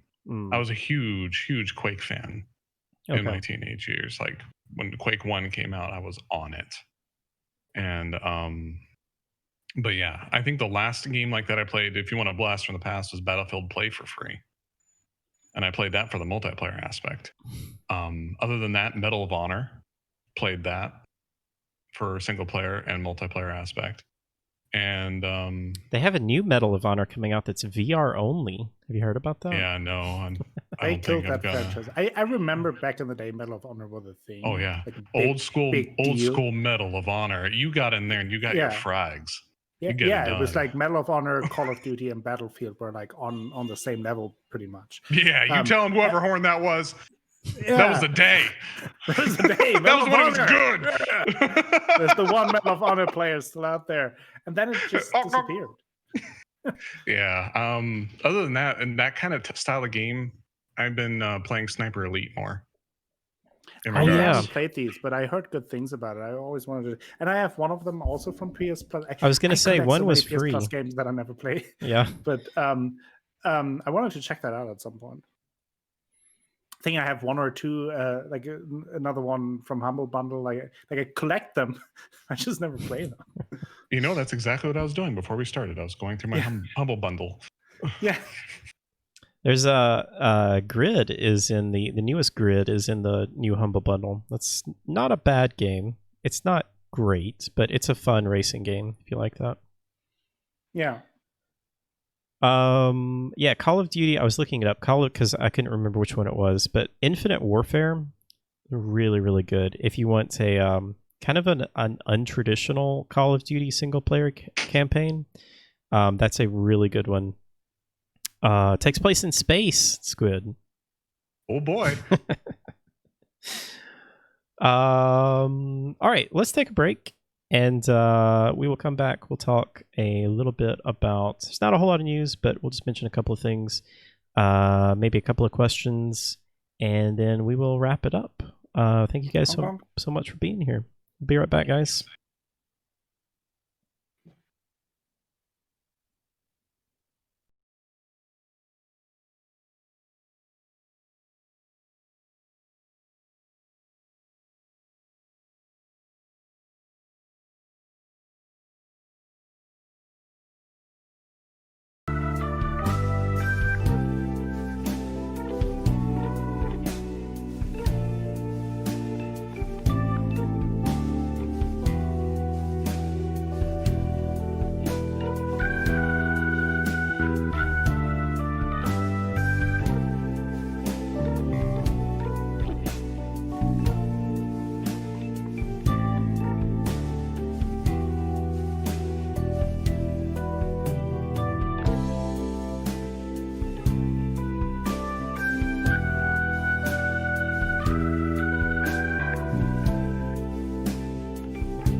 And we are back. Welcome back, guys. Hello. Hope y'all had a nice little break. Oh yeah. Oh yeah. All right. Well, let's jump in. I'm just going to throw out a couple of games that are releasing this week. We've got not anything really big, but I'll just mention these. Command and Conquer Remastered. I know some people are really excited about that. Came out today. The Outer Worlds, not Outer Wilds, for Switch released today. 51 Worldwide Games. No idea what that is. Comes out on Switch though today. Samurai Showdown. I've never played a Samurai Showdown game, but I've heard that they're pretty good. That comes out for everything, it looks like, on June 11th. And then Beyond Blue comes out June 11th as well. Nothing in there that I'm super interested in, but some people might be. I might check Command out. and Conquer. Yeah, I never played any Command and Conquer games before, and so that might be a good point to pick it up. Akko, let's talk. I was a Tiberian Sun nut back in the day. That is certainly something that means something. Yeah, it certainly is something that means something. And, I think the people excited over this Command and Conquer remaster are the people like myself that have tried to make multiplayer work with the original games. It does not work very well, in case you were wondering. But they are revamping the multiplayer side as well with that release. Nice. So out of everything, that is the one I'm hyped for because they're remastering it to a certain extent. They redid the multiplayer side of it, and it's like, yes, give me the pixels. Oh, nice. So is EA actually doing something good for once? Wait. Oh. I didn't say anything. Do you think they're testing the waters for maybe a new Command and Conquer? Look, they're going to have to do something serious over that after the debauchery that they released last. What did they release last? Was it the mobile thing? No, I'm talking about the one. What is it? Let me pull up Steam. Command and 4. I believe it was 4. Maybe it was 5. I don't know. No, it was definitely 4. With 4, they took away resource gathering. They took away base building. What? And it was literally crank out units out of a mobile base. And it was whoever thought I don't know much about these games, but it feels like those are pretty. Look, you take away resource gathering and base building, it's not the same game anymore. And I played it a couple times. I'm like, no. They turned it from an RTS into a mobile clicker game, in my opinion. And I wasn't quite the fan if you haven't picked up on it. So if they're going to put out something new, they're going to be hard pressed to make up for what they did. It's going to be like loot boxes and DLC base building and... It's like you have to go out with your worker to pick up the loot box in order to be able to click. Yeah. I mean... Well, they can only go up from there, right? Can't get much worse. I would never tell a developer that. I have seen way too much of the contrary. Command and Conquer 2 Remake Part 1. Season Pass. Each mission is a DLC. Oh, goodness. And then half the time, when you buy the DLC, the save corrupts and you have to start from the beginning. It's not even a DLC. It's a loot box to where you may or may not get it. Yeah. Well, then you get random missions. Yeah. So you're like on the second mission, you get the loot box and you get mission 6. And you can't play mission 6 until you play all the ones before mission 6. Guys, I think we should just work for EA. Speaking of RTSs, any Total War fans here? Okay, then. Never tried it out. I'm interested, but I just never got around trying it out. So it's one of those things. I kind of wait for it to be in a humble bundle or like free on something to like check it out to see, because I'm not sure. Let me tell you something, Akko, because the next Total War game is going to be just free. just straight up free. So this is a very weird story. Total War, I think they're calling it Total War Saga Troy, is the next big Total War game, and they are literally going to release it for free to keep for 24 hours on the Epic Game Store. So it launches. I think it's August 13th. Will it like? But you will still be able to play it afterwards. Yeah, it's just like the free games that they give away. So you claim it as long as you claim it within those 24 hours. Remember me when those 24 hours are. Because I put it on my calendar. I'll remember you, but I won't remember the sale. Sorry. But yeah, this is a weird. I was like, how are they going to make their money? But then I heard 24 hours only in Epic Game Store, and it's like, yeah. Oh. So, I mean, Epic has that Fortnite money, so they're just essentially, I guess, paying for each copy that people are going to claim. Interesting way of doing things, though. I guess so. Is that the one where Henry Cavill is in, or I read something that Henry Cavill is somehow involved in some. I don't know. I know he's a Total War fan. I know that he plays. Yeah, exactly. He plays a lot of Total War. And I read something that he is involved, like he will be like something in some Total War game, and I didn't really. Maybe it's a new one that he's like voicing a character or something like that. Maybe so. Geralt of Rivia is going to be in Total War. Yeah, that would actually be pretty fun. A Witcher Total War game. Don't tease me. I'd play that. I would too, of course. Only downside is you don't get to play The Witcher. The Witcher is the random events that screw around with your army. Yeah. Fair enough. Let's see. So the only other bit of news that I put in here was just, Sony, it's kind of tough because we would have known what the PS5 was going to look like and what it was going to be. That was supposed to happen yesterday. Obviously, with all of the events that took place, Sony decided to delay that to an indefinite date. So we don't really know when they're going to do that now. I mean, I can't really blame them because, who knows what's going to happen next. Meteor probably is going to hit us next, and they're going to just release the PS5 without us even knowing what it is. I, as a scholar of the Bible, know that locusts, I think, are the next. Well, there was, like there was the killer bees. Locusts are currently going on. I believe. Oh, okay. So you're covered. We're already past that. Yeah, it's hard to catch up. There's just too much going on. I digress. Yeah, there's not a whole lot of news. There's a few other things. I thought it was interesting that a lot of EA games are coming to Steam. Also, EA Access is coming to Steam. EA Access is the really great deal. If nobody doesn't, if you don't know what this is, I hate EA, but I think this is a pretty good deal. You pay, I think it's like $30 a year, and you get access to almost all of their games. Or you can pay, I think, $100 a year and get access to basically just every single EA game that comes out like day and date on release.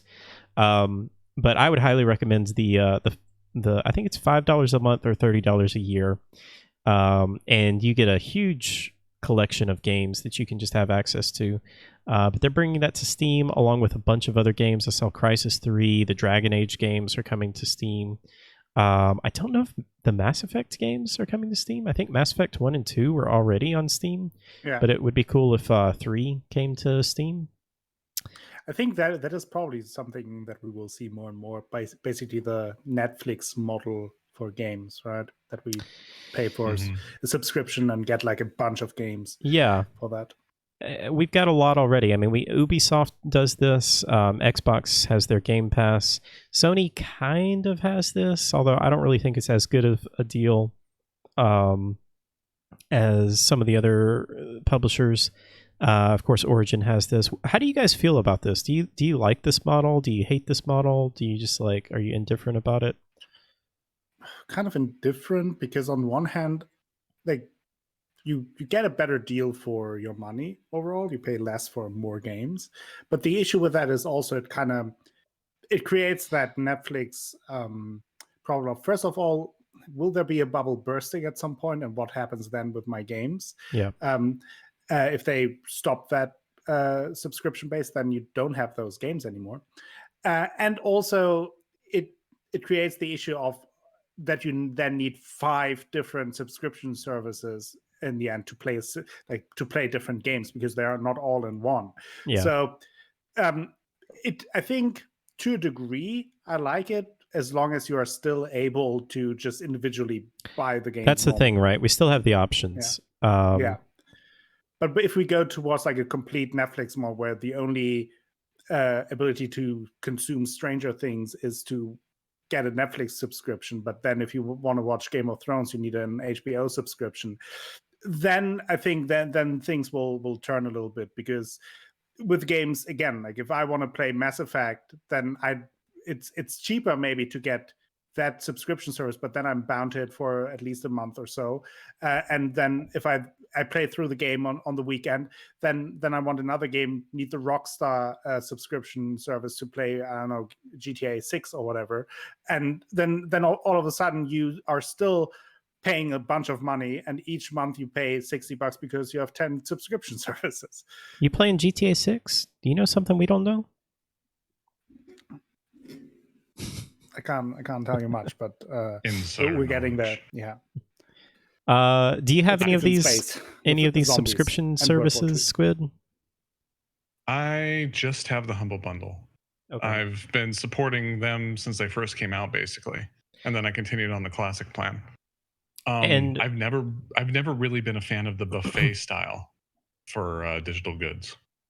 Personally, I feel like you either are settling for something that you don't want, or just playing it in order to feel, or playing more in order to feel like you get your money's worth. Yeah. Much like a buffet, which is why I call it that. It's like you pay this much to get a lot of food, so you're going to overeat. And I feel like that in general is not necessarily good in the long run. Yeah. Both for personal habits and and whatnot. But that's why I typically play games that I specifically buy or invest into. A lot of the times I play things that are either on Steam or Alpha, as you can probably notice a trend so far. And I mean, like, they either have their own launchers by themselves, or typically the ones that have their own launchers and then get integrated in the service go to Steam. And so those are usually the two types that I go for. I'm not saying it's necessarily a bad deal. It's just me personally at the point, I have enough in my Steam account. I don't need a subscription service. If I am purely bored, there are probably at least a couple hundred games I've never loaded. And that's just because of sales over the years, Humble Bundle sales. Those Humble Bundles add up. Humble Bundle monthly. Yeah. And like I said, I've been in Humble Bundle since it started. Oh yeah. You've got a bunch of games then. So it's fine. And I personally am kind of, I guess you want to say, when it comes to game hype, I'm a little bit hipster about it. I start off, be like, I don't know, prove it to me, instead of wanting to jump on the train. So getting the newest and latest thing to me, a lot of the times I just wait. And I mean, by all means, support the developers. I'm 100% about supporting developers when they deserve it and they pay their employees well. But it's just, for me, it's like I'm past that point personally, where it's like I don't need to have the latest thing. I don't need something to occupy my time 24/7. I want something that I will enjoy, that I'm able to log into. And even with that mentality, I have more to play than I need. Now, if they go completely subscription service where you do not own a single game ever again, I probably would just pick one. That scares me. I personally would probably pick one. Yeah. Even if I don't get to play what I want, I wouldn't want to support the mentality. So I would pick one and work with it. Because I'm a big believer in supporting with your wallet, basically. I mean, you can make as many Reddit posts as you want, but they won't do it if they don't get money for it. Correct. So as for the subscription service, if it gets to that point, I will pick one and stick with it, just because I want something to play, But until then, I'm sticking with the Humble Bundle because part of it goes to charity. It's usually a great deal, and they're usually older games. So by the time that you get them, you already know which ones that you don't want. So especially with now being able to choose what you get, it's like, oh yeah, I recognize that game. No, and then you just pick something else. And all in all, it feels like it's a much more curated experience rather than just trying to play as much as you can for a certain amount. I'm the exact opposite. I want everything, and I want it right now. No, I typically do play a lot of games on release. I like the subscription model for me personally because it does allow me to play a lot of those new games like right when they launch, and not have to invest a full $60 into it. Now, if it's a game that like I know I'm going to play, like if if it was something like Last of Us 2, I mean, I am 100% going to be playing that game the day it launches. If that was on Sony's subscription service, like I would still probably buy that anyway because I want that game. But there's a lot of games, especially Ubisoft games. Breakpoint was one that I was really interested in, but I didn't know if I necessarily wanted to invest in it. And I'm glad that I didn't buy that game when it first came out. But I paid a month of Ubisoft's whatever they call it. I can't remember. Uplay Plus or something like that. And played a few hours of it. Honestly, I understand why people hate it, but I had a good time with it. It was buggy, but I enjoyed my time with it. And I have actually since gone back and bought the game because it went on a ridiculous sale, and I got it for like $10 or something like that. You're hurting me, Hal. I know. I'm sorry, Squid, because I know you've been playing. I feel like you've gotten your money's worth of that, though, haven't you? I have. Yeah, I actually got. That was one of the few games I pre-released. One of the few. Oh, so did you feel burned getting that?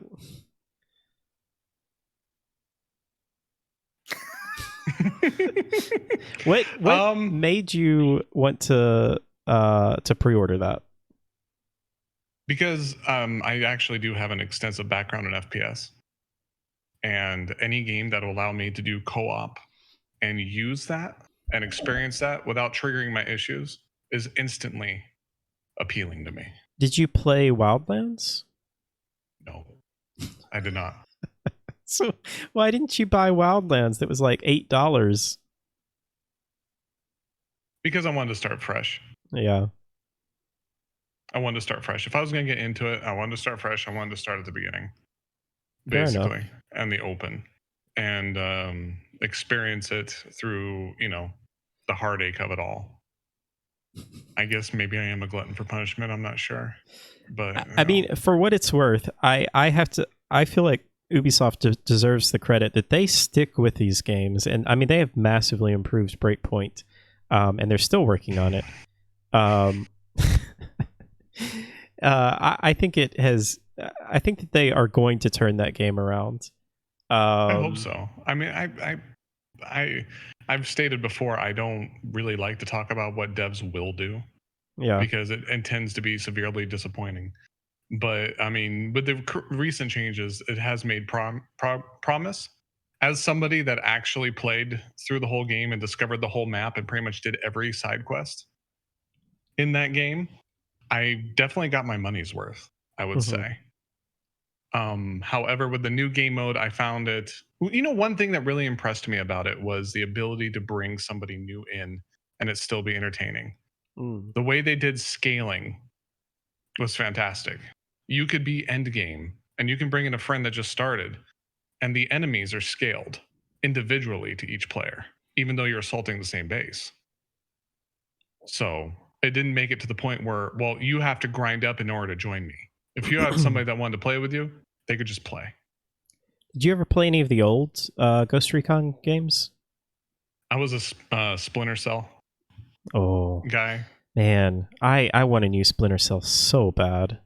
I do too. I love stealth games. I'm worried with what they're gonna do with it though. Yeah. I mean, hopefully they learned their lesson. With Breakpoint, they Yeah. pretty much tried to do a looter shooter, and the community's like, no. Yeah. Ubisoft does that though. I mean, they do that with so many of their games that they try to make it something that people don't really want, and then they keep working on. I mean, again, to their credit, like they keep working on their games. They don't just abandon them. I'm not saying that this is right. I think you should ship a full experience, but at least they keep working on them, and they do turn out to be, pretty decent. Wildlands, I didn't really like Wildlands too much because it does focus more on the co-op experience, and I personally just like to play by myself without AI teammates, or if even if I'm not going to play co-op, then you still have to play with AI teammates, and I don't really like doing that much. So I do like in Breakpoint that you can just completely go off on your own and do whatever you want. But yeah, I'm surprised you haven't checked out Wildlands, because I've heard a lot of people say that Wildlands is like a much better experience if you want that 4-player co-op kind of game like that. I have a hard time going backwards, honestly. Like I said, I don't usually go day of or pre-purchase. I think let's see, probably the most notable game that I pre-purchased before Wildlands was StarCraft 2. To give you an idea Okay. how often I do this, basically. And StarCraft 2 and then Breakpoint. I'm a huge StarCraft fan. I still play it today. No, I understand StarCraft. It's just it's funny to me that Ghost Recon Breakpoint was the one that you were like, oh, that's the one. I am going in on this one. It's all right, Squid. We all make mistakes. Wow. So, do you feel like you learned a lesson? Do you think you're ever going to pre-order another game?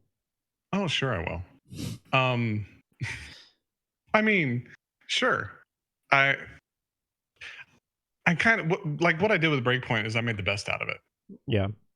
Basically. And when we do play it on stream or whatnot, I always play co-op. So you have, that kind of interaction, which I enjoy. And to be fair, I feel like we're two completely different angles on every game, because it seems that you are a single player experience where Very I am much. co-op experience. Yeah.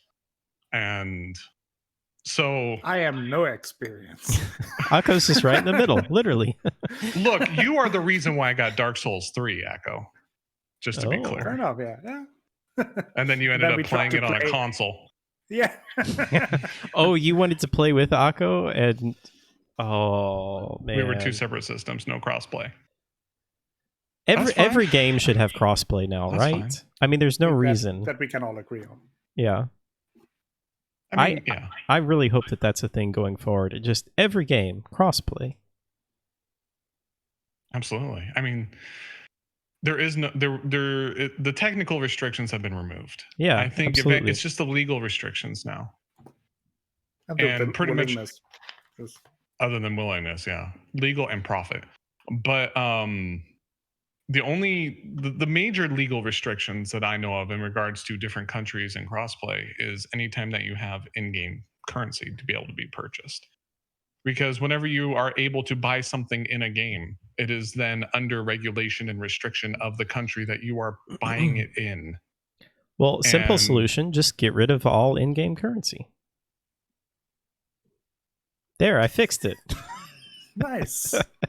I don't disagree. However, as a gaming culture, we would have to get used to much higher price points for entry. Yeah. So I feel like it's a circular subject in that regard. We don't want to pay more than $60 for a AAA game, but we also don't want DLC and in-game currency, and they all feed around into each other. Yeah, a lot of people don't even want to pay $60 for a game. A lot of people will just wait. I mean, I do that, I waited. I wanted to buy Persona 5 Royal, but I waited until it dropped in price. The cost of development has skyrocketed, especially for AAA games. There's a reason why I don't play a lot of AAA games now, because they're either going to have to cut corners at some point or cut paying their employees well. But that's just a personal stance that I take. That's why I don't usually play them, at least not for a while.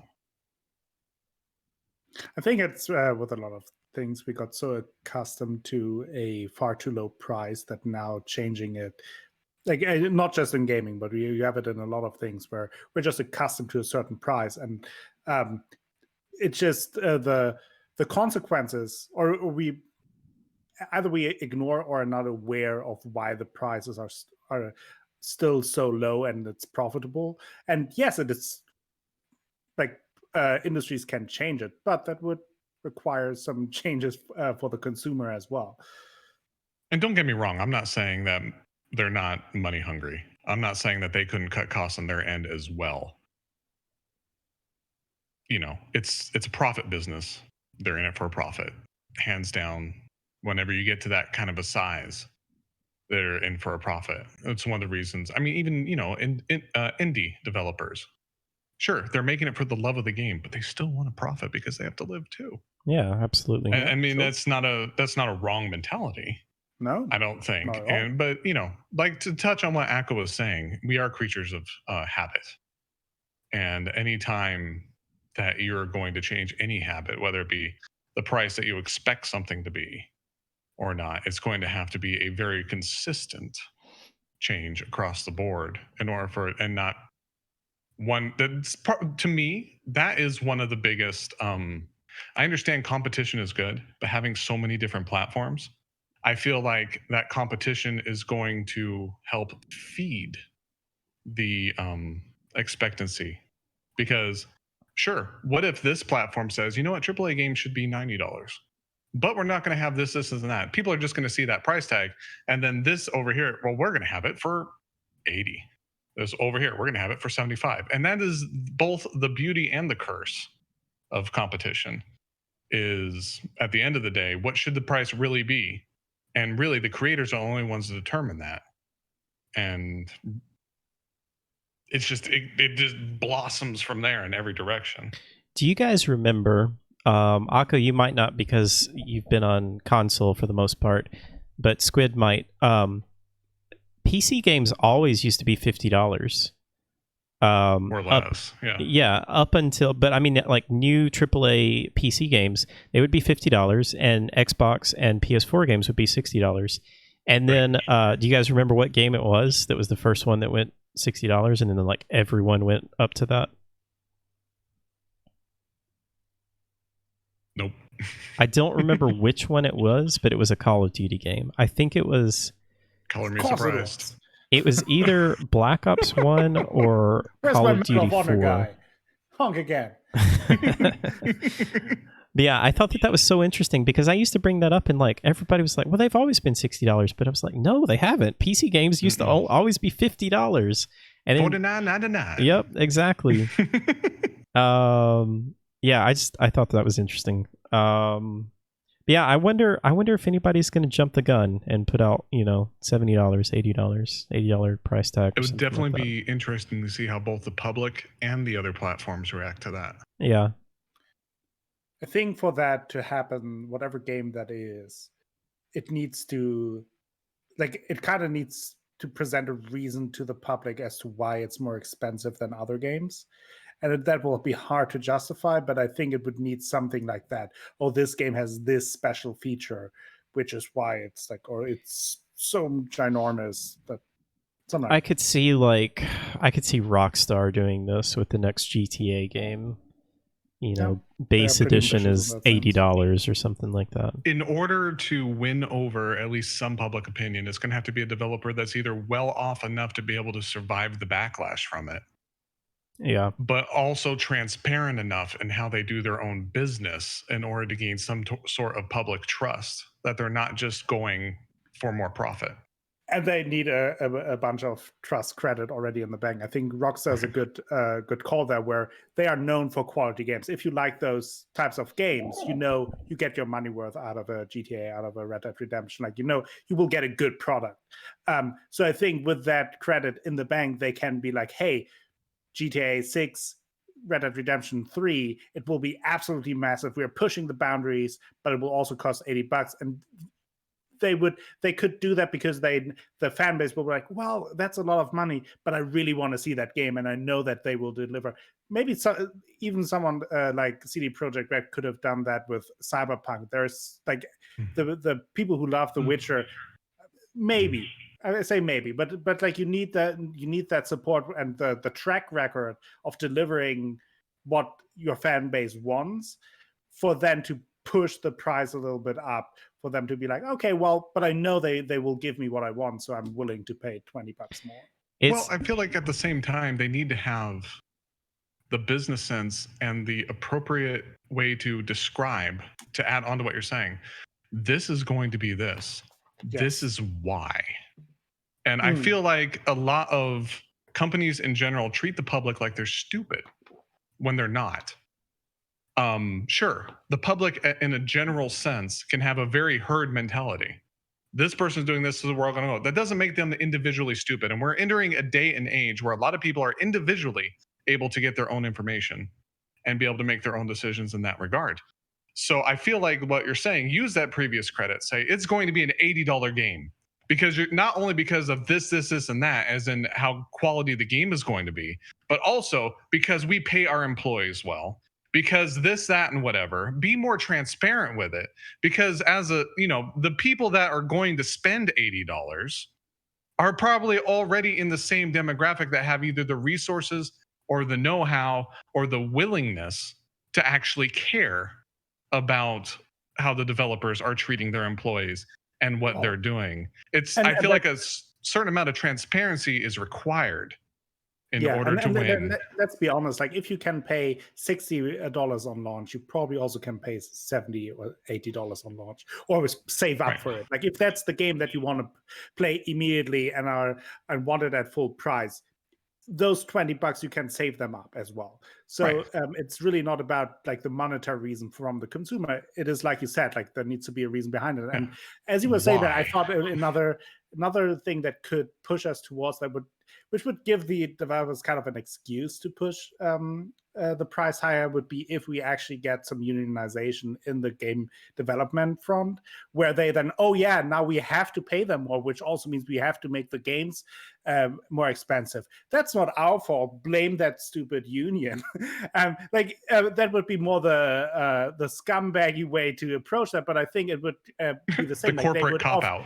Yeah, they would give a reason as to why we can't do it any other way. Like now we have to pay a living wage, and apparently it's not good to work 80 hours a week. So I guess we now have to raise the price. I really feel like that approach would be successful based on the demographic of the current player base. Because if they take the corporate cop-out method, I feel like if their player base actually does care and whatnot, that's going to turn them off even more. Yeah, it's like, well, why should we even continue to support you if you're only doing this because you have to? If the player base would care, they would be louder now too. I think the broad masses, unfortunately, don't care. You're not wrong. I think we care. I think we, especially the ones that are a little more in the weeds, see that. But we had that discussion a little bit last week. The majority of gamers, they don't follow news. They see, there's a new Call of Duty. I need something for the PlayStation. Also, I think let's grab it. They don't know what's going on. They don't know who the developer is. They just put it in, play the Call of Duty or play the FIFA or like that was produced. They don't really care what's behind that. And that is also what obviously then brings in the majority of money to the companies. And when you then add loot boxes and stuff like that, a lot of players don't use them at all, but you just need a few that use them a lot to make it profitable. I think that is why I think the corporate cop-out is probably the most likely way to happen if we see an increase in game costs. But also at the end of the day, I would be okay paying $10, $20 more for a game if that meant that I knew the developers were not going to be crunching and they were not going to be under these terrible working conditions. I don't know if most people would be okay with that. I would hope that they would, but I would certainly be okay with that. I don't even want to say what I would pay for Cyberpunk 2077. The firstborn, here I would you pay are. a lot to be able to play that game. Yeah, I honestly think if we for some reason decide after, let's blame it on the COVID pandemic, and now games cost 70 or 80 bucks, and we jump from tomorrow from one day to another to that, I don't really think that it would change much consumer base. There will be a lot of people bitching and moaning about it and crying about it, but I don't think that the sales would actually be that impacted by it. You will have a lot of outrage as usual on the internet, but as we also it's the see on the vocal internet, minority. yeah, not only that, but even if they complain, people will still buy it. Yeah. We had that example with Star Wars Battlefront 2. Everyone complained about it. It was such a wildfire. It still sold incredibly well. There was Right. also that That's what- hilarious thing where everybody was going to not support, or there was a Steam group that was like thousands of people that were not going to support. It was like Call of Duty Modern Warfare 2 or something like that. And then like there's a screenshot of like everybody in the game playing it. Like everybody it in up. the group was playing it day one. Yeah, that's why I always just I always resort to, I hope they would be more transparent, Yeah, and then people would vote with their wallet. Yeah. And just to sum it up. for sure. All right, let's see. I think we got a little bit of time. Let's go through a couple of questions. We'll just do a couple of these. Do you guys replay games? And if you do, what do you get out of replaying them? Depends on what game that is. Like obviously some games like XCOM, there's the replayability built in it. And other games, I think for me, sometimes I think it's mostly like some feel of nostalgia. It's a game that I know that I enjoy, and it's then usually I then do it by when I'm not sure what else to play, and I know that I will enjoy this, and I haven't played this for some time, so I enjoy that playing it again. And on top of that, I will say another aspect would be in terms of like streaming. There are just some games that I played before, and that now where I feel like I would enjoy sharing that experience again now with viewers. What about you, Typically Squid? no. Typically no. There are a few exceptions. I mean, I don't know if new patches count. Because like I said, 7 Days to Die is a new game every major patch. And like Star Citizen, it's been patching itself for 6 years. But as in for games that are actually stable and not constantly changing, I would say no. Because part of my enjoyment of a game is learning it, learning how it works, learning how to do it and do it well. With what Akko said, the only reason I would replay a game would be on stream for the community value of it. Like I recently played Jazzpunk again. It was just to share the experience with the community. And I do it, like I said, I do it maybe once a year or so where I would forget half of it. So I get some enjoyment out of it again. So there is an aspect of this is such an old game. I kind of remember how it goes, but I forgot everything in between. And then it would gain some replay value to me. But as for something where I know, well, this happens and that happens, I would never be able to be a good speedrunner because I would bore myself to tears doing the same thing over and over and over again. And you're like, well, Squid, you play Slay the Spire. Well, it's different every run. And roguelikes are different every run because there's a lot of RNG in play. And even then, I lean into a chaotic RNG. I don't play the meta. I'm like, I don't care. I'm going to add, people literally mock it sometimes. Why do you have 80 cards in your deck? Because I can. You know what I mean? And so as for a replay value of something that isn't changeable or updating, it's not really there for me unless it's an experience I want to share with stream. I will say there are some games that I don't replay in any way, and that are games like the kind of the graphic novels and cinematic experience like Detroit Become Human and Heavy Rain. Just for one, because like there's not much gameplay aspect. Like once I know what happens, I know what happens. And also for me, part of the experience is the illusion of choice, and kind of robbing myself of the illusion of choice kind of negates my initial experience. Like they are built for having like an emotional experience throughout the game, and kind of knowing the boundaries of that already diminishes that. And it's like, okay, the first time experience is the experience that I want to have. And like, just to quickly relate to the previous topic, but Detroit Become Human, a lot of people complained that it was like a $60 game or €60 game, and it was like, I don't know, 10 hours maybe, or 15 hours at max of gameplay time. I don't mind that if the experience is strong enough. Like if I get a good game, I know going into it that it won't be like, if they promise me 60 hours and I get 10, that's not good. But I know that this won't be a 60-hour game. This will probably be something between 10 and 20 hours. But I know that going in, I'm willing to pay that if I get the quality back.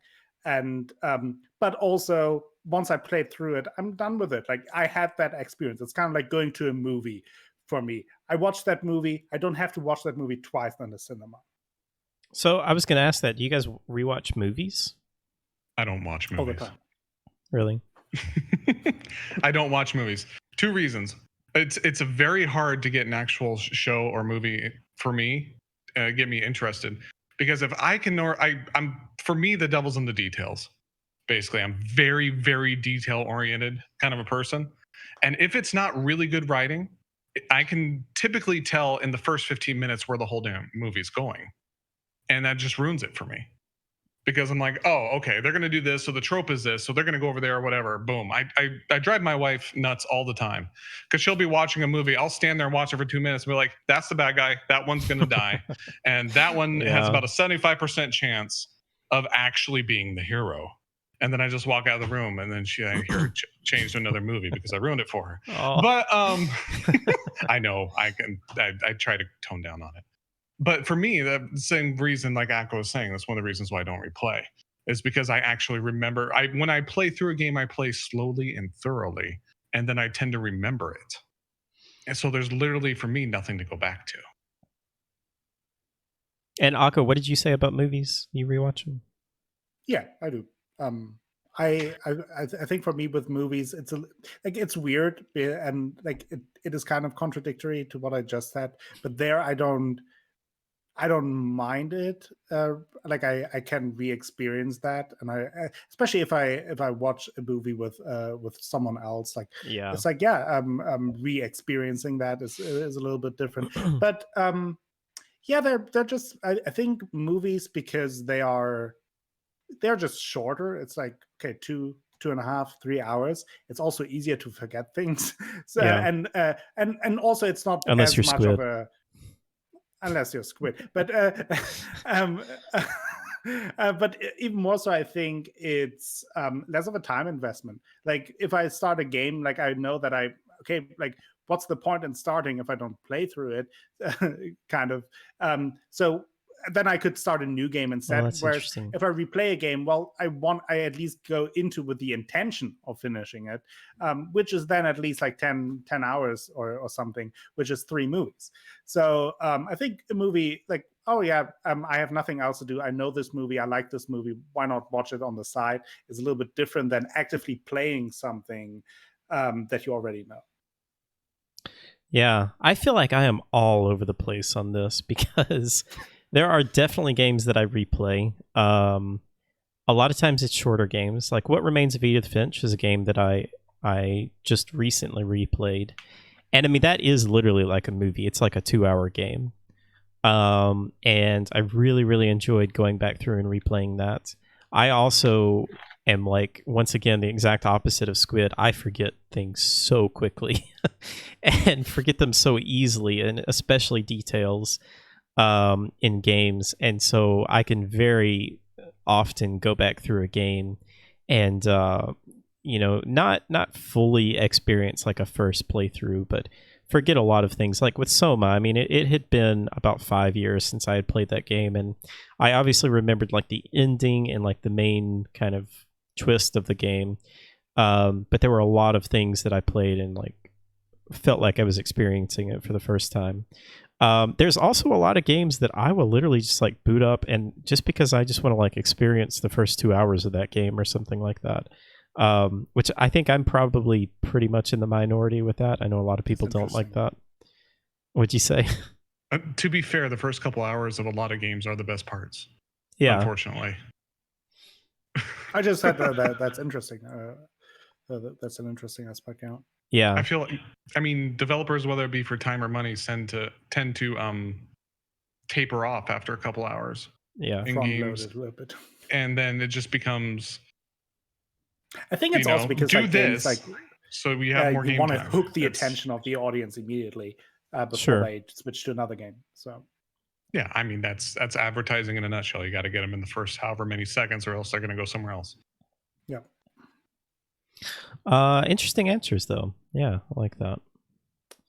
Let's see. This is from Atlas. She asks, "What makes a good?"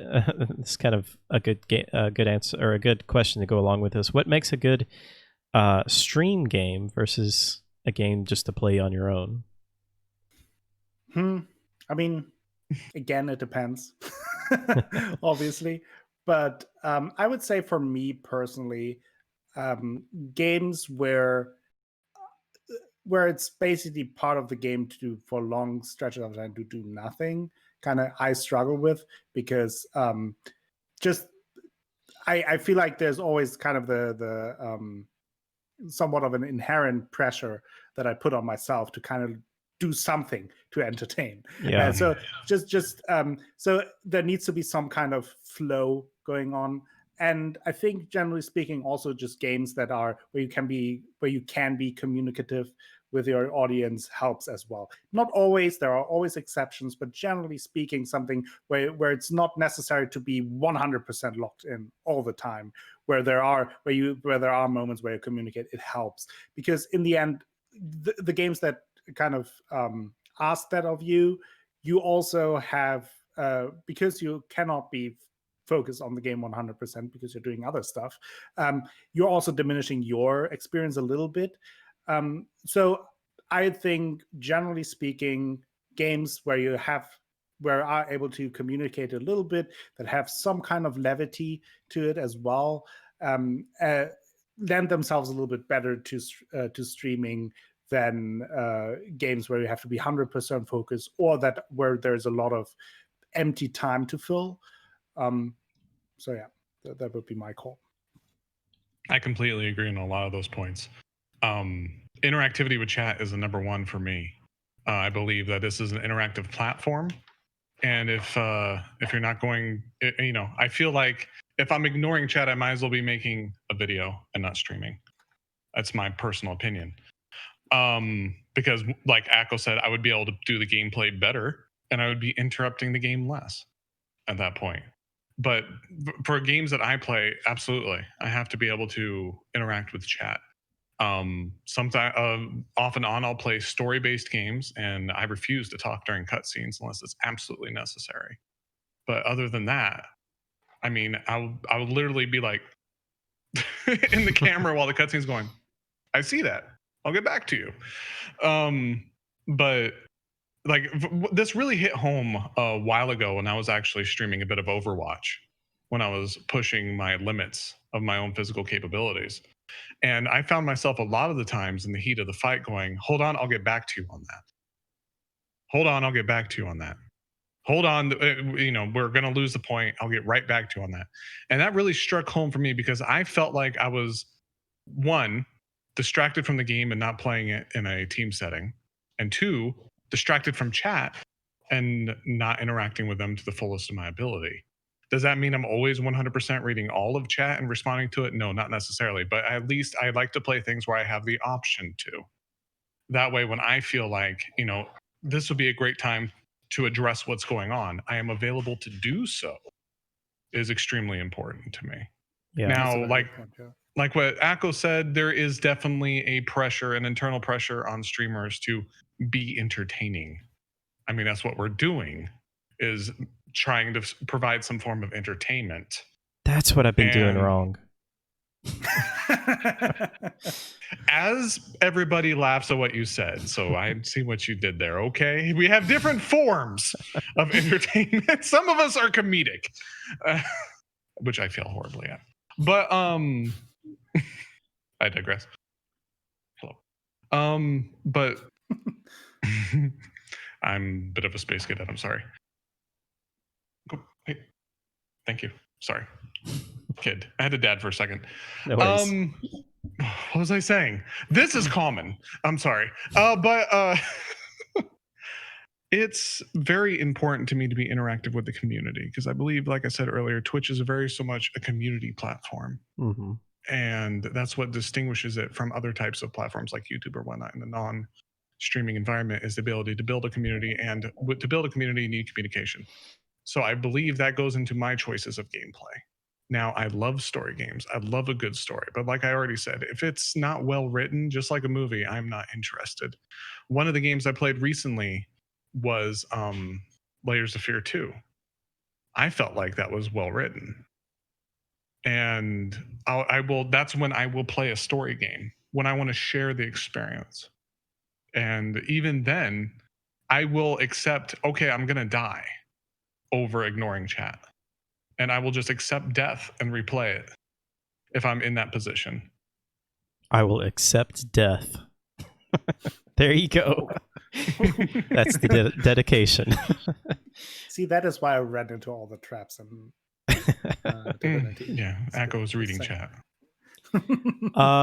Yeah, I think for me, pretty similar to what you guys were saying. I think I would just throw out some examples. I think games like turn-based games are really good. XCOM is really good because you can pause frequently and have a really good interaction with chat. Especially games like XCOM are great because you can name all of your characters after people in chat and then watch them die. But also the biggest one for me, and this is just personally because this is what I like to watch as well, but I love to watch somebody do a first playthrough of a story-based game. Usually one that I have played before, because I like to play through the game myself, and then I like to see other people's reactions, so I like to go and watch somebody play through God of War or something like that and see what they think when a big moment comes up. Dark Souls, bring it back to Dark Souls. I think that's a fantastic game to watch somebody play, especially a first playthrough of any of the Souls games. Very enjoyable. Absolutely agree. That funny you say that. That's the only way I will watch it. I will watch a game that I played. As I stated, I hate rewatching things. I hate redoing things. But when somebody's doing a first-time playthrough, which is why dropping spoilers in chat is abhorrent, in my opinion. Very true. Is there, I said it for everybody. And they are the variable that changes the static experience. So when it's a first-time playthrough, you're there to watch the reaction, like you said. Exactly. And I've watched Detroit Become Human so many times with so many different streamers because I enjoy experiencing it a different way because the streamer is the variable. Now, to touch back on what we just said as well, if they're not interacting with chat or not speaking on the game, they are no longer a variable as well. So to a certain extent, it all ties together. And then on that, it also needs to be a genuine reaction. It needs to be like, oh, there's a menu. Oh my God, there's a menu. Yeah, there's nothing I hate more than, these people that just have these stupid fake forced reactions to horror games and things like that. I love playing horror games and I love streaming horror games, but I never want to pretend like I'm doing some kind of, reaction just to get a reaction. No. Sometimes, obviously, are you showing visible emotion a little bit more on camera than you would when you're on your own? Sure. You are aware that you are in front of an audience, but it's not it's not unnatural. It's still natural. You're just letting it more loose because I would say normally you would hold back that emotion a little bit more because you're not wanting to be watched or you are not being watched. Whereas there you just let loose and let people see what you're actually feeling, rather than suppressing it. Yeah. I feel like there is I mean, a lot of people lump them together, but there is a difference, because when you're in a public setting, or you're in a entertainment platform, you are in a persona. No matter how real you are, no matter how genuine you are, you're still in a persona. Like, this me right here is going to be different than you sitting on the couch with me. I wouldn't be talking to you this much, most likely, because that's just my personality. I'm quite a bit of an I also introvert. wonder what you would do on my couch, but Well, it's a bit of a trip. But what I'm saying is that you can have and be in your persona and be genuine. yes. And a lot of people feel like, well, just because that's not how you always are, you're being ingenuine. No, that's not necessarily true. In day-to-day you don't life, talk to your boss like you talk to Exactly. your mother, or you like. exactly. We have always different. we have different values and sides of a genuine personality based on the situation and circumstance we are in. And I completely am against ingenuity. I don't like, I like it when people keep it real, when they keep it classy. You know what I mean? But at the same time, a lot of people are like, well, you don't really. Well, this is the element I'm in at the moment, but this is still me. And I completely agree with what you're saying in that regard, Echo. Yeah, I mean, if I would be as I would on my own, I wouldn't speak as much. Yeah. Exactly. I wouldn't speak as much. I wouldn't explain things, why I do things. Like, you would want that from a streamer, obviously. Why did you do that? Well, you're talking things through. I'm not doing that on my own. I don't have to explain to me why I select that option. You go out in the living room. Oh, look, there's a cat on the couch. I wonder what that cat's been up to. Let's go and see what the cat has been doing. Does that cat have food? Do I need to go back and see if the cat has food? Yeah. I don't know. What do you think? Has anybody played this before? Yeah, you don't do that, no. And obviously that is an extreme example, but like as Kurt said, depending on the surroundings, depending on the situation, we all act differently anyway. So this is just a different social setting, and you are heightening some elements of your personality for that, and you're maybe suppressing others, but that is just normal. But as long as it's still genuine, I think, and we can all, like, usually you can tell pretty quickly when someone is genuine or not. Whoa, Echo, it's so great to see you. Oh.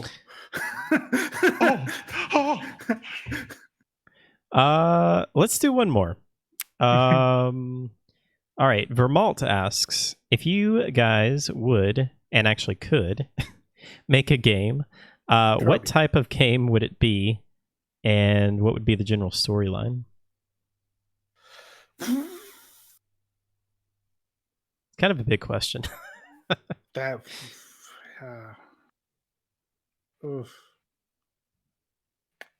honestly don't know. I think I would want to make some kind of game set in space, like kind of like Mass Effect, but have Dark Souls like combat.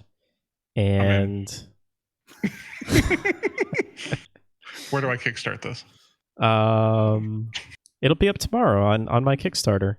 You got it. I mean, I have a history of backing things that take a while, so no pressure. Playing as on May. Yeah. I don't know what the story would be though. I mean, you could do some kind of generic save the galaxy thing, but I feel like that's been done before. Yeah. Well, nothing's new under the sun. Yeah, really, a simple premise, well told, is still better than a complicated premise told badly. Danny, I feel like Echo knows because of Yakuza, but I digress. Echo? What? Hi, how's it going? Oh, good. You guys got any ideas? I don't really have a great answer for this, other than space game with Dark Souls like combat. Yeah, it's like I like to play so many different types of games that, would I like a cool round base XCOM style game in a different setting? Sure. Would I like a nice fantasy RPG? Yeah. It really depends if the game is good or not. And I mean, since I don't know anything about creating games, I couldn't promise it to be good at all. But like, I think I don't have like a singular interest in like a setting or a theme or a genre, which makes it kind of hard to say like I would want to make this game, because there are plenty of games that I would want to make because I want to play cool games. I guess maybe, I mean, this, I feel like we're going to get, we were talking about genres and like we had World War II and then we had zombies. I feel like Cyberpunk is going to be the next thing because, I mean, it's already kind of becoming that. Like, we're already seeing a lot of these little Cyberpunk indies that are coming up, and obviously Cyberpunk 2077 is going to be massive and huge. And so I feel like that could be a big thing that takes off. But I do feel like that is a genre that has in the past not really been explored very well. So I think a Cyberpunk... Oh, you know what? I don't know if you guys ever saw the original trailer for Prey 2. It was this really cool like bounty hunting cyberpunk looking game. It looked amazing, and I'm so sad that they never made it. But that would maybe be a cool one, like kind of an open world, or maybe even like a semi-open world, like Deus Ex. Is that in that sense, now that you say it, like genres or themes not much explored, I feel like except obviously Red Dead Redemption, there hasn't been really any Western style games.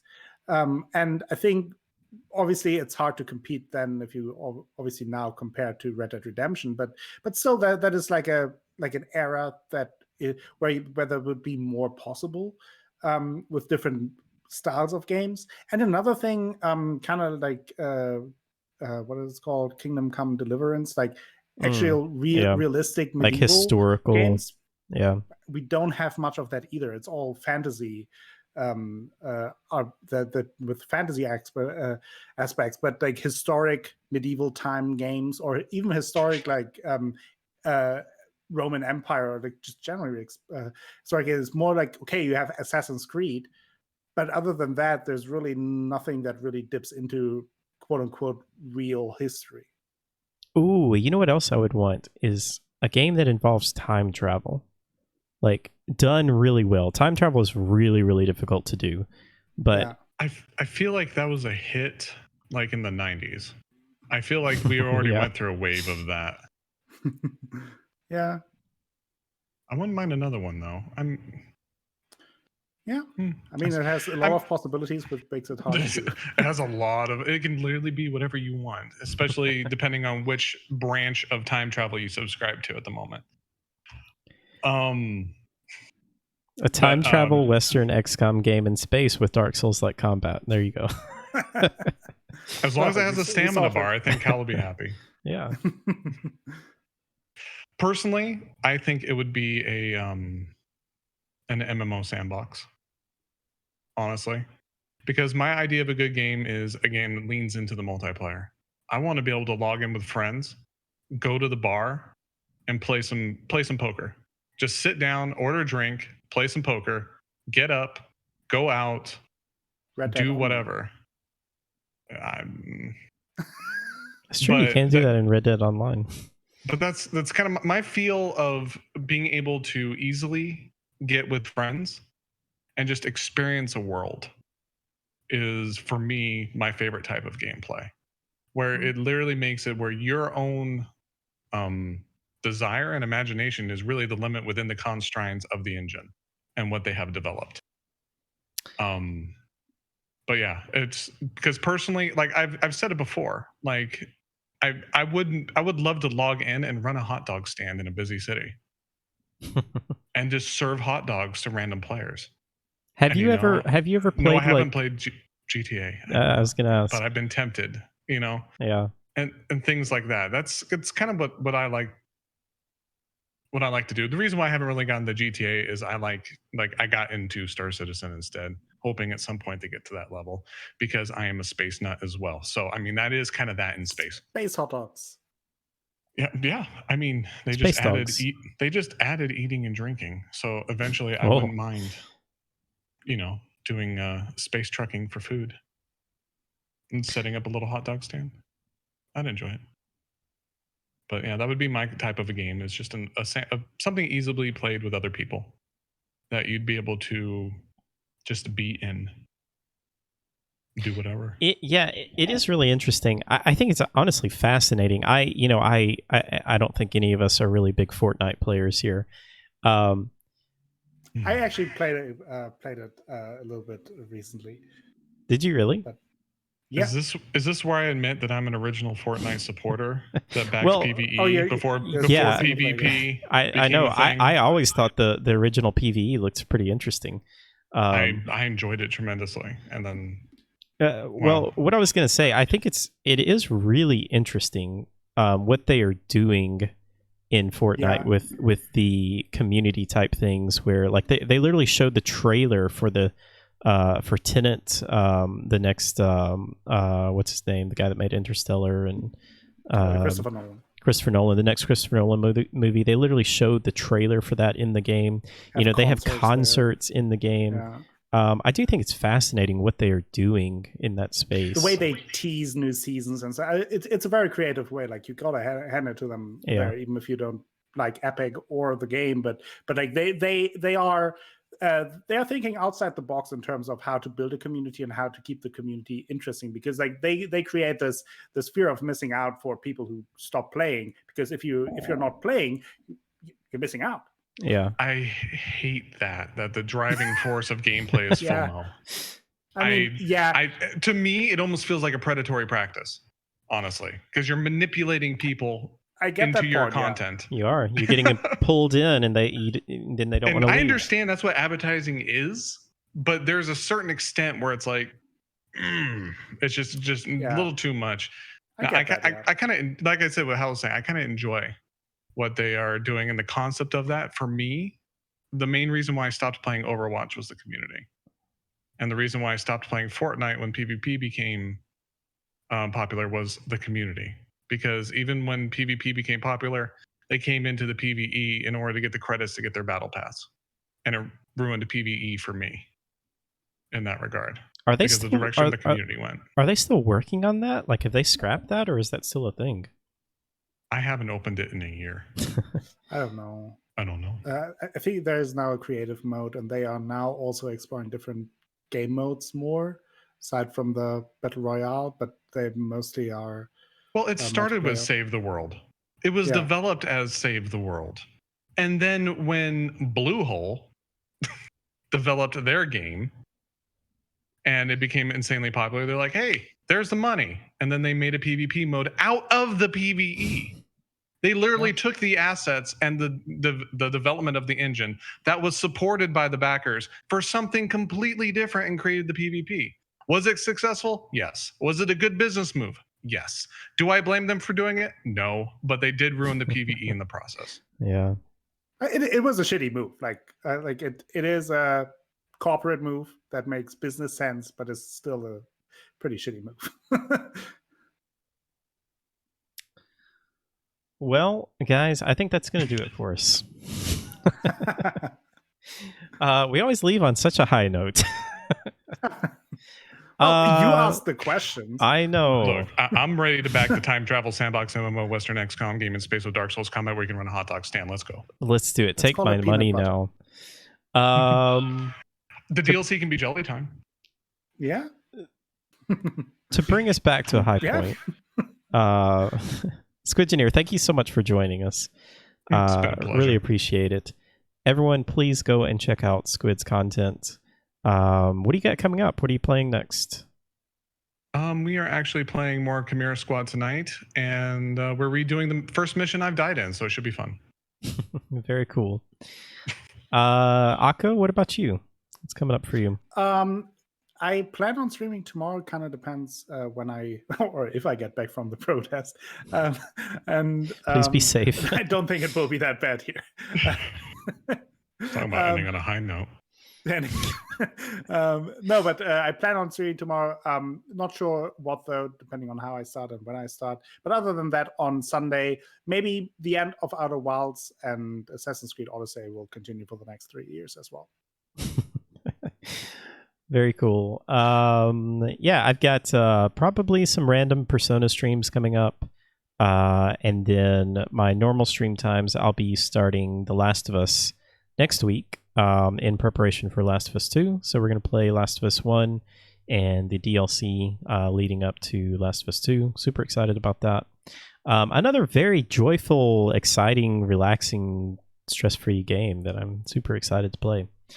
Um, but thank you guys again for being here. Really appreciate it. We do the show every Fridays at 2 p.m. Central Time. That is 9 p.m. European time. And I really appreciate everyone being here. Thank you all. Hope you all have a great weekend. And until next time, we will see you guys later. Bye, everyone.